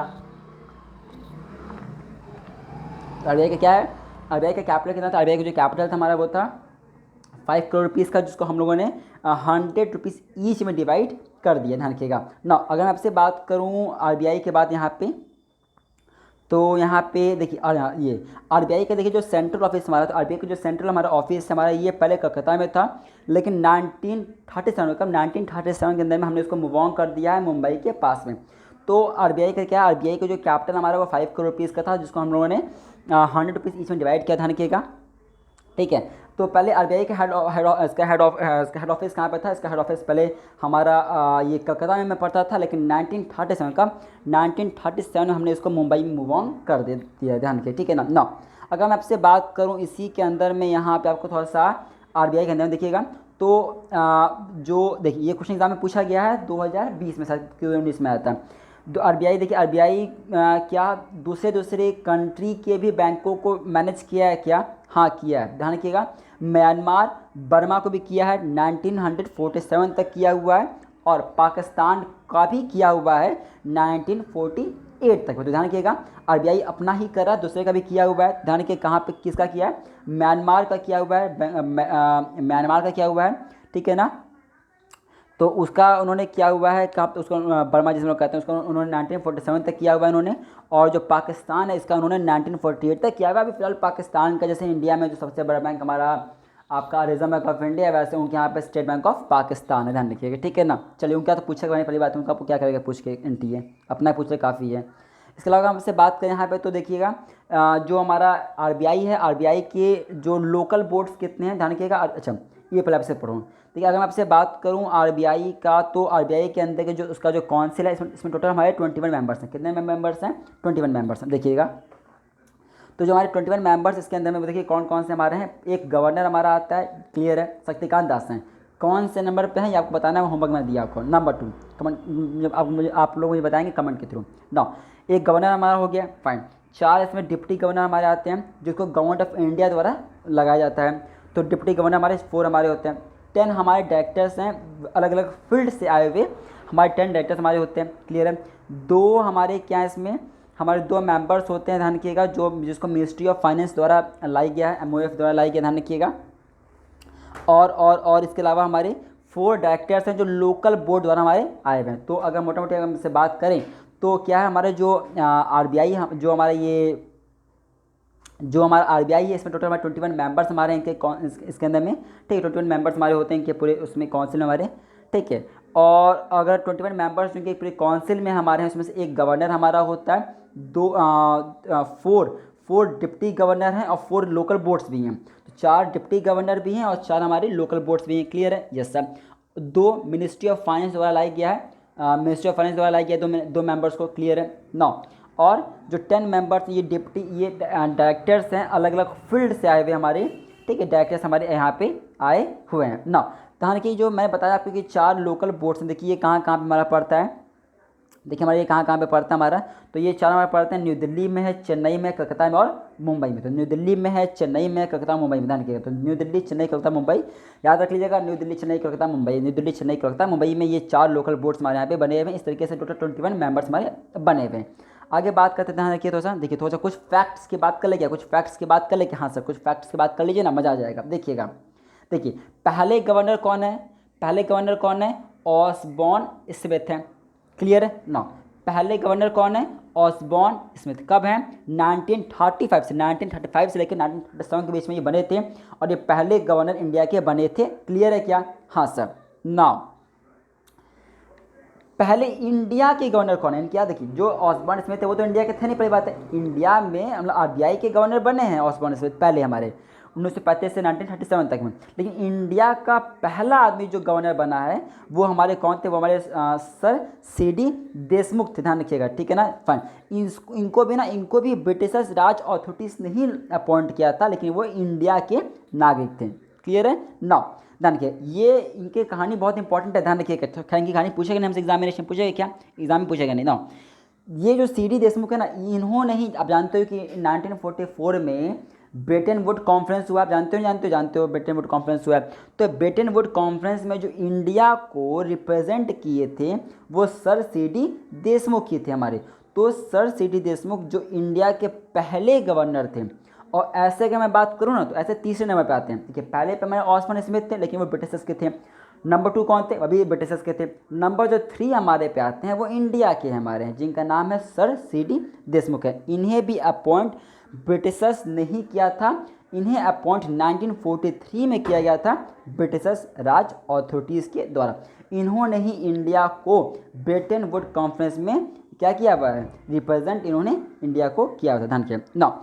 अगर मैं बात करूं सर सीडी देशमुख के टेन्योर के बारे में, देखिएगा तो सर सीडी देशमुख ने इंडिया को 1943 से लेके 1949 तक 1943 से लेकर 1949 तक इन्होंने इंडिया में गवर्नर का रोल प्ले किया हुआ है। तो ये इंपॉर्टेंट है कि कितने समय से कितने समय तक, पहले वाले तो क्लियर हो गए, 2 साल तक काम किए चले गए, और इंडिया वालों ने कितना किया, 6 साल काम किया 1943 से 1949 तक। आगे बढ़ जाए क्या ना, टिल नाउ, ध्यान रखिएगा अभी तक आज तक इंडिया का कभी कोई वुमेन गवर्नर नहीं बना, क्या कोई आज तक इंडिया का कोई आरबीआई में कोई वुमेन गवर्नर बने हैं क्या? नहीं। Till now no women RBI governor has been is there, ठीक है। नो वन, को भी आज तक कोई वुमेन गवर्नर नहीं बनी आरबीआई, ध्यान रखिएगा। एवरी टाइम मेल ही बने हुए हैं, ध्यान रखिएगा इस बात को, ठीक है ना। अगर हम बात करते हैं थोड़ा सा जो चौथा फैक्ट में याद रखना होगा इसके अंदर में, आरबीआई के अंदर में, क्योंकि देखिए आरबीआई से जुड़ा हुआ फैक्ट पूछ चुका है, नाम से पूछा, नाम से देखिए बर्मा और उसका बर्मा पूछा था, म्यांमार और पाकिस्तान का। तो हो सकता है कि आने वाले समय में कुछ और भी फैक्ट्स पूछ ले, इसलिए मैंने इसलिए आप लोग के लिए क्या किया है, मैंने कुछ इंपॉर्टेंट फैक्ट्स और निकाल के लाया है इससे जुड़ा, देखिएगा। इसके अलावा मैं आपसे बात करूँ, देखिए सर बेंगोल रामाराव बता चुका हूँ पहले ही आप लोग को कि इन्होंने सबसे लॉन्गेस्ट टेन्योर काम किया हुआ है, ठीक है ना। इन्होंने 1949 से लेकर 1957 तक इन्होंने काम किया, तो इन्होंने लगभग 8 साल काम किया है, और इसीलिए सर बेंगोल रामाराव जो है ये इंडिया के सबसे लॉन्गेस्ट टेन्योर होल्डर हैं गवर्नर पद पे। 8 ईयर्स काम किया इन्होंने भी बड़ा अच्छा काम किया था। जो आप जानते हो कि आज इस समय हम लोग मिनिमम रिजर्व सिस्टम फॉलो करते हैं, जिसमें 200 करोड़ का हमें रिजर्व रखना पड़ता है जब भी हम लोग कोई करेंसी को इशू करते हैं, तो जिसमें से 115 करोड़ का क्या होता है और 85 करोड़ का क्या होता है पता होना चाहिए आपको। तो 85 करोड़ का क्या होता है, 85 करोड़ का फॉरेन सिक्योरिटी सकते हैं, ठीक है ना। तो इसमें क्या हमारा जो मिनिमम रिजर्व सिस्टम आ रहा है, इसको इन्होंने ही लाया हुआ था, ठीक है। इसको इन्होंने हमारा लाया हुआ था, इसको इन्होंने हमारा रिजर्व लाया हुआ था, क्लियर है क्या? Fine sir. अब आपसे बात करें यहाँ पे, तो याद रखिएगा इसको मिनिमम रिजर्व सिस्टम को कौन लाया था हमारा, इसको सर बेंगोल रामाराव ने लाया हुआ था, इसको ध्यान में रखिएगा। आगे बात करते हैं, पांचवा फैक्ट क्या हमारा, देखिए टोटल 27 रीजनल ऑफिसर्स हमारे हैं आरबीआई के, और 4 सब ऑफिसर्स हमारे हैं आरबीआई के हमारे, क्लियर है? हाँ सर। इसके अलावा थोड़ा सा हमसे बात आपसे और यहाँ पे कर लूँ, यहाँ पे देखिएगा देखिए है क्या ना, बीआरएस, देखिए बीआरएस क्या होता है, बैंक नहीं वो नहीं बीएफएस, और यहाँ पे इसको याद कर लीजिएगा, ये बीएफएस है तो सही कर लीजिएगा, ये बीएफएस है। तो देखिएगा बीएफएस क्या होता है, बैंक ऑफ फाइनेंशियल सुपरविजन हमारा होता है, बैंक ऑफ फाइनेंशियल सुपरविजन हमारा होता है। तो बैंक ऑफ फाइनेंशियल सुपरविजन क्या है, ऐसे बैंक जो फाइनेंशियल चीज़ों को सुपरवाइज देखते हैं कि सब काम सही हो रहा है या नहीं हो रहा हमारा। तो इसके अंदर में क्या, इसके अंदर में हमारे कमर्शियल बैंक भी हमारे आते हैं, इसके अंदर में हमारा फाइनेंशियल इंस्टीट्यूशंस भी हमारा आता है, और इसके अंदर में हमारा एनबीएफसी भी हमारे इसके अंदर में आता है। तो बैंक फॉर फाइनेंशियल सुपरविजन के अंदर में हमारे मिनी 3 चीज़ हमारे आते हैं, एक हमारा कमर्शियल बैंक हमारा आता है, हमारा एक फाइनेंशियल इंस्टीट्यूशन हमारा आता है, और एक हमारा एनबीएफसी हमारे यहाँ पे आता है। तो इन तीनों का हमारे पार्ट किसके पार्ट है, तीनों हमारे बीएफएस के हमारे पार्ट है, क्लियर है क्या? क्लियर है। कमर्शियल बैंक, फाइनेंशियल इंस्टीट्यूशंस और एनबीएफसी हमारा। नाउ थोड़ा सा आपसे और बात करें, यहाँ पे देखिएगा ये ईयर याद कर लीजिएगा 1931 का। देखिए 1931 क्या है, 1931 के में इंडियन सेंट्रल बैंकिंग कमेटी बनती है, ठीक है। और इसी ने रिकमेंडेशन दिया था कि इंडिया में सेंट्रल बैंक होना चाहिए था, ध्यान रखिएगा 1931 में, मतलब इन्होंने रिकमेंडेशन दिया था कि आरबीआई को सेंट्रल बैंक बनाते हैं। तो 1931 में इंडियन सेंट्रल बैंकिंग कमेटी ने revise the issue of establishment of the RBI as a central bank of India. तो 1931 में याद रखिएगा, और ये याद रखिएगा कमेटी का नाम क्या था, इंडियन सेंट्रल बैंकिंग कमेटी, याद रखिएगा इंडियन सेंट्रल बैंकिंग कमेटी, याद रखिएगा, क्लियर है क्या? हाँ सर। चलिए आगे बढ़ते हैं यहाँ पे, तो फटाफट देखिएगा। अगर हम बात करते हैं यूटीआई की, अगर हम बात करें यूटीआई की बात करें, देखिएगा तो देखिए यूटीआई जो हमारा है ये क्या 1963 का बना, ध्यान रखिएगा। जो यूटीआई हमारा ये 1963 में हमारा यूटीआई बनता है। लेकिन यूटीआई काम करना, यानी यूटीआई की जो हमारा एक्ट है, तो यूटीआई एक्ट हमारा 1963 हमारा इसका एक्ट है। लेकिन यूटीआई इस्टेब्लिश कब होता है, यूटीआई हमारा इस्टेब्लिश होता है 1964 में हमारा यूटीआई इस्टेब्लिश होता है। लेकिन यूटीआई है ये काम करना, फंक्शन करना 1966 से ये काम करना ये स्टार्ट करता है, क्लियर हो गया ये सब। देखिए प्राइवेट, अगर हम प्राइवेट की बात करें तो प्राइवेट हमारा कब है 1993 की, जो प्राइवेट हमारा जो यूटीआई शुरू हुआ है, आप कह सकते हो म्यूचुअल फंड, प्राइवेट आप म्यूचुअल फंड कह लो आप, तो वो हमारा ये कोठारी पैन्योर था हमारा, जो 1993 में हमारा आया था, ठीक है। तो ये प्राइवेट की अगर मैं बात करूँ तो वो 1993 से स्टार्ट हुआ। तो मतलब आप सिंपल से याद रखिएगा यूटीआई एक्ट कौन सा, 1963 का एक्ट है, ये इस्टेब्लिश हुआ है 64 में, फंक्शन काम करना शुरू किया 66 में हमारा। और ये प्राइवेट अगर हम बात करें तो वो 1993 1994 इसमें याद रखिएगा। यूटीआई का हेडक्वार्टर मुंबई में पड़ता है, ध्यान रखिएगा। यूटीआई का अगर हम ऑब्जेक्टिव की बात करें, देखिए यूटीआई का ऑब्जेक्टिव क्या लिखा गया आपका, कि ये इसका ऑब्जेक्टिव ये होता है कि ये मनी को, ये क्या करता है, ये मनी को कलेक्ट करता है पब्लिक से, जो उनकी सेविंग होती है तो उनके सेविंग्स को ये कलेक्ट करता है। तो पहला क्या होता है, कलेक्ट करता है मनी पब्लिक ऐसे सेविंग तौर पे। दूसरा क्या करता है, उसको इन्वेस्ट करता है वेरियस इंडस्ट्रीज़ में अलग अलग जगह पे लगाने का काम हमारा ये करता है यूटीआई हमारा। तीसरा क्या करता है, ये जो शेयर्स होते हैं उसको ये सेल करता है इन्वेस्टर के पास में और कैपिटल को इंक्रीज़ करने का काम करता है। तो यूटीआई के 3 ऑब्जेक्टिव याद रखिएगा। पहला क्या होता है कि जो यूटीआई हमारा होता है ये मनी कलेक्ट करता है, कहाँ से, पब्लिक से करता है, ठीक है। दूसरा जो यूटीआई होता है ये क्या करता है, ये इन्वेस्ट करता है इस पैसे को अलग अलग इंडस्ट्रीज़ में, ठीक है। तीसरा क्या करता है, तीसरा ये सेल करता है, जो शेयर्स होते हैं उसको ये सेल करता है इंडस्ट्रीज़ के पास में और ये कैपिटल को बढ़ाने का काम करता है। तो ये 3 इसके ऑब्जेक्टिव यूटीआई के। मनी को कलेक्ट करता है, ठीक है, इसको इन्वेस्ट सेल करता है वेरियस सिक्योरिटीज़ में और ये सेल करता है इन्वेस्टर्स के पास में भी और कैपिटल को इंक्रीज करता है ना। अगर मैं यूटीआई रिसोर्सेज की बात करूँ, देखिए यूटीआई के रिसोर्सेज कुछ इस तरह से बटे हुए हमारे। यूटीआई के जो रिसोर्सेज उसको मैंने 2 पार्ट में डिवाइड किया है, यूनिट कैपिटल में और दूसरा इनिशियल कैपिटल में। जो हमारा इनिशियल कैपिटल ये 5 करोड़ का हमारा होता है, जिसमें 50% जो हमारा होता है ये कंट्रीब्यूट किया जाता है आरबीआई द्वारा। जो आरबीआई द्वारा कंट्रीब्यूट किया जाता है, जो ट्रांसफ़र हो गया है आईडीबीआई को 1976 में। और जो 50% हमारा होता है उसको एलआईसी, एसबीआई या शेड्यूल बैंक द्वारा कंट्रीब्यूट किया जाता है। तो यूटीआई के जो रिसोर्सेज की बात करूँ तो वो 2 पार्ट में डिवाइड किया गया, यूनिट कैपिटल में और यूनिट इनिशियल कैपिटल में। तो जो हमारा ये इनिशियल कैपिटल जो हमारा होता है वो 5 करोड़ का होता है, जिसमें 50% हमारा जो होता है वो हमारा मेनली आईडीबीआई होल्ड करता था, आरबीआई होल्ड करता था, जिसको बाद में आईडीबीआई के पास ट्रांसफ़र कर दिया गया 1976 के अंदर में।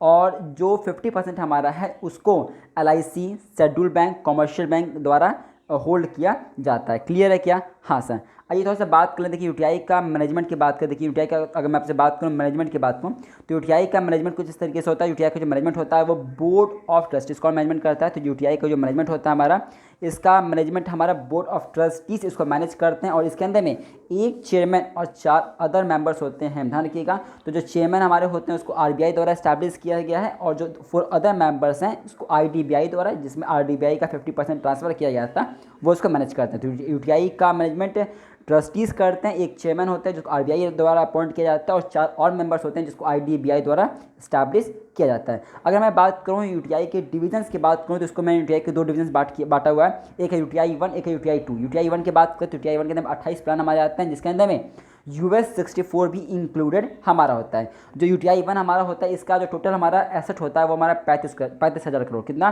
जो यूटीआई 1 हमारा होता है टोटल 35,000 करोड़ का हमारा होता है, 35,000 करोड़ का हमारा होता है।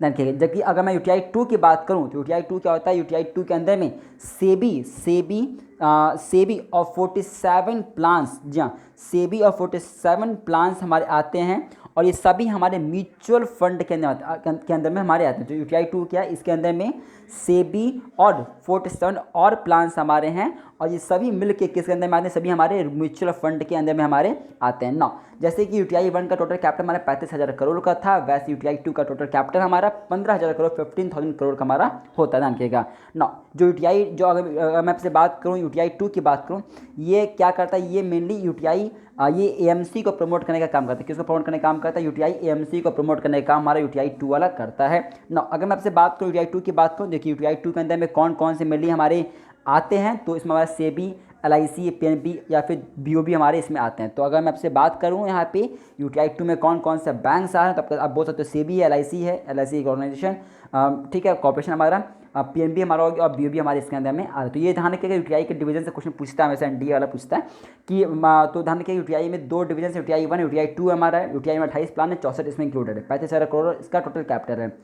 यूटीआई 2 की बात करें तो इसमें क्या टोटल 15,000 का करोड़ कैपिटल हमारा है और इसके अंदर में क्या, इसके अंदर हमारा टोटल इसमें सेबी और 47 प्लान हमारे इसमें इंकॉर्पोरेट किए गए, मिला के म्यूचुअल फंड के अंदर काम करते हैं और इसका ये सब हमारा है एसबीआई, पीएनबी, एलआईसी और बीओबी इसके अंदर में हमारे आते हैं ना। थोड़ा सा आगे बढ़ते हैं। यहाँ पे देखिएगा अगर हम आपसे बात करें आईसीआई, ध्यान देखिए इसको याद रखिएगा, आईसीआईसीआई प्रूडेंशियल म्यूचुअल फंड भी हमारा 1993 में बना हुआ था। आईसीआईसीआई प्रूडेंशियल म्यूचुअल फंड हमारा 1993 में हमारा बना हुआ था। ध्यान रखिएगा पहला स्कीम जिसने यूटीआई लॉन्च किया वो कौन सा था, तो यूटीआई स्कीम था। तो पहला स्कीम जो यूटीआई ने लॉन्च किया हमारा है वो कौन सा, जो पहला स्कीम जो यूटीआई ने लॉन्च किया हमारा है वो है यूटीआई स्कीम। ध्यान रखिएगा, ठीक है, कौन सा यूटीआई स्कीम हमारा।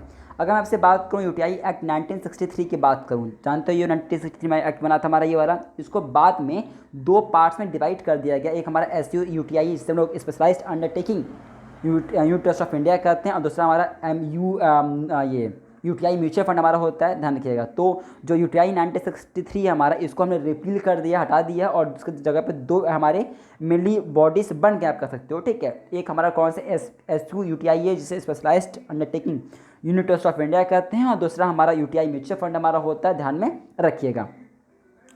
आगे बात करते हैं कि इसको रिपील देखिए कब किया गया। तो यूटीआई को रिपील हमने 2002 में, तो 2002 में हमने यूटीआई को रिपील कर दिया है और दो पार्ट बना दिया है, SU UTI specialised undertaking interest of India और यूटीआई म्यूचुअल फंड हमारा।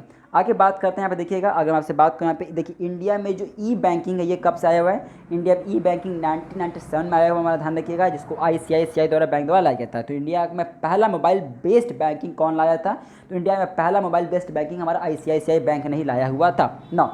अगर हमसे बात करें, हम जानते हैं कि जो एनपीए होता है वो हमारा मेनली 90 डेज़ के लिए होता है, बट कुछ केसेस में एनपीए तब डिक्लेयर किया जाता है जब 180 डेज़ की बातें हम करते हैं ना। ध्यान रखिएगा 180 डेज़ किस किस चीज़ में हमारा हो सकता है, 3 चीज़ों में रखिएगा। कैश क्रेडिट, अगर हम कैश क्रेडिट की बात करते हैं, किसकी कैश क्रेडिट की बात करते हो ना, नंबर 2 कोई advance money against term deposit, कोई एफडी द्वारा या टर्म डिपॉजिट या एनएससी द्वारा कोई पैसा है तो उसके अगेंस्ट में कोई पैसा, तो उसके 180 डेज वेट करेंगे। तीसरा, अगर मनी रिसीव करते हो आप, मनी सिर्फ आउट ऑफ ऑर्डर रिसीव कर रहे हो आप, तो इस केसेस में, इन तीनों केसेस के अंदर में हमें एनपीए को सब स्टैंडर्ड में डालने से पहले 180 डेज का वेट करना पड़ेगा। तो क्लियर है, मेनली 3 केसेस हमारे होते हैं, बाकी सभी केसेस में 90 डेज का। ये तो 3 केसेस कौन से एनपीए के लिए, पहला कैश क्रेडिट हमारा है, दूसरा हमारा पहला कैश क्रेडिट है, दूसरा हमारा यहाँ पे क्या है, दूसरा हमारे यहाँ पे टर्म डिपॉजिट वाला एनएससी वाला, और तीसरा हमारा money received remain out of order वाला। क्लियर हो गया, यस और नो। अगर हम कैटेगरी के एसेट की बात करें तो हमने पहले देख लिया कि हमारी कैटेगरी ऑफ एसेट कैसे बटे हुए हमारे, लेकिन थोड़ा सा ध्यान रखिएगा, अगर मैं क्रॉप्स की बात करता हूँ, क्रॉप्स की अगर मैं आपसे बात करता हूँ, अगर आप छोटे क्रॉप्स लगा रहे हो तो उसके हम 2 सीजन का वेट करेंगे, तब अगर नहीं पेमेंट हो पा रहा है तो हम उसको डालेंगे एनपीए में। अगर लॉन्ग क्रॉप ड्यूरेशन क्रॉप्स वाला है हमारा तो उसके लिए हम 1 सीजन वेट करेंगे, नहीं पैसा देते हो तो हम उसको डाल देंगे एनपीए में ना। अगर मैं आपसे बात करूं बेसल नॉर्म्स, अगर मैं आपसे बात करूं बेसल नॉर्म्स की बात करूँ, ध्यान रखिएगा, तो बेसल नॉर्म्स को इशू कौन करता है, बेसल नॉर्म्स को इशू हमारा बीसीबीएस करता है, जिसका फुल फॉर्म होता है banking basal committee on banking supervision. Basal committee on banking supervision होता है, जिसको 1974 में लाया गया था। नाउ बीसीबीएस किसके अंदर में काम करता है, बीसीबीएस काम करता है बीआईएस के अंदर में, जो 17 मई 1930 को बना था हमारा। क्लियर है क्या, फाइन सा।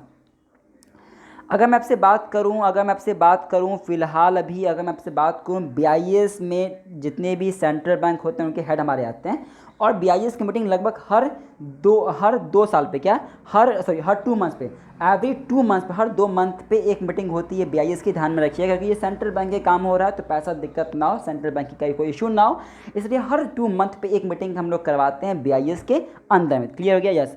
फिलहाल टोटल अभी शायद 63 मेंबर कंट्रीज इसके, ध्यान किया, टोटल फिलहाल अभी बीआईएस के अंदर में टोटल 63 मेंबर कंट्रीज हैं, और 2 मीटिंग हमारा हर मंथ में, इसके 2 मीटिंग हमारी होती है हर मंथ के अंदर में इसमें।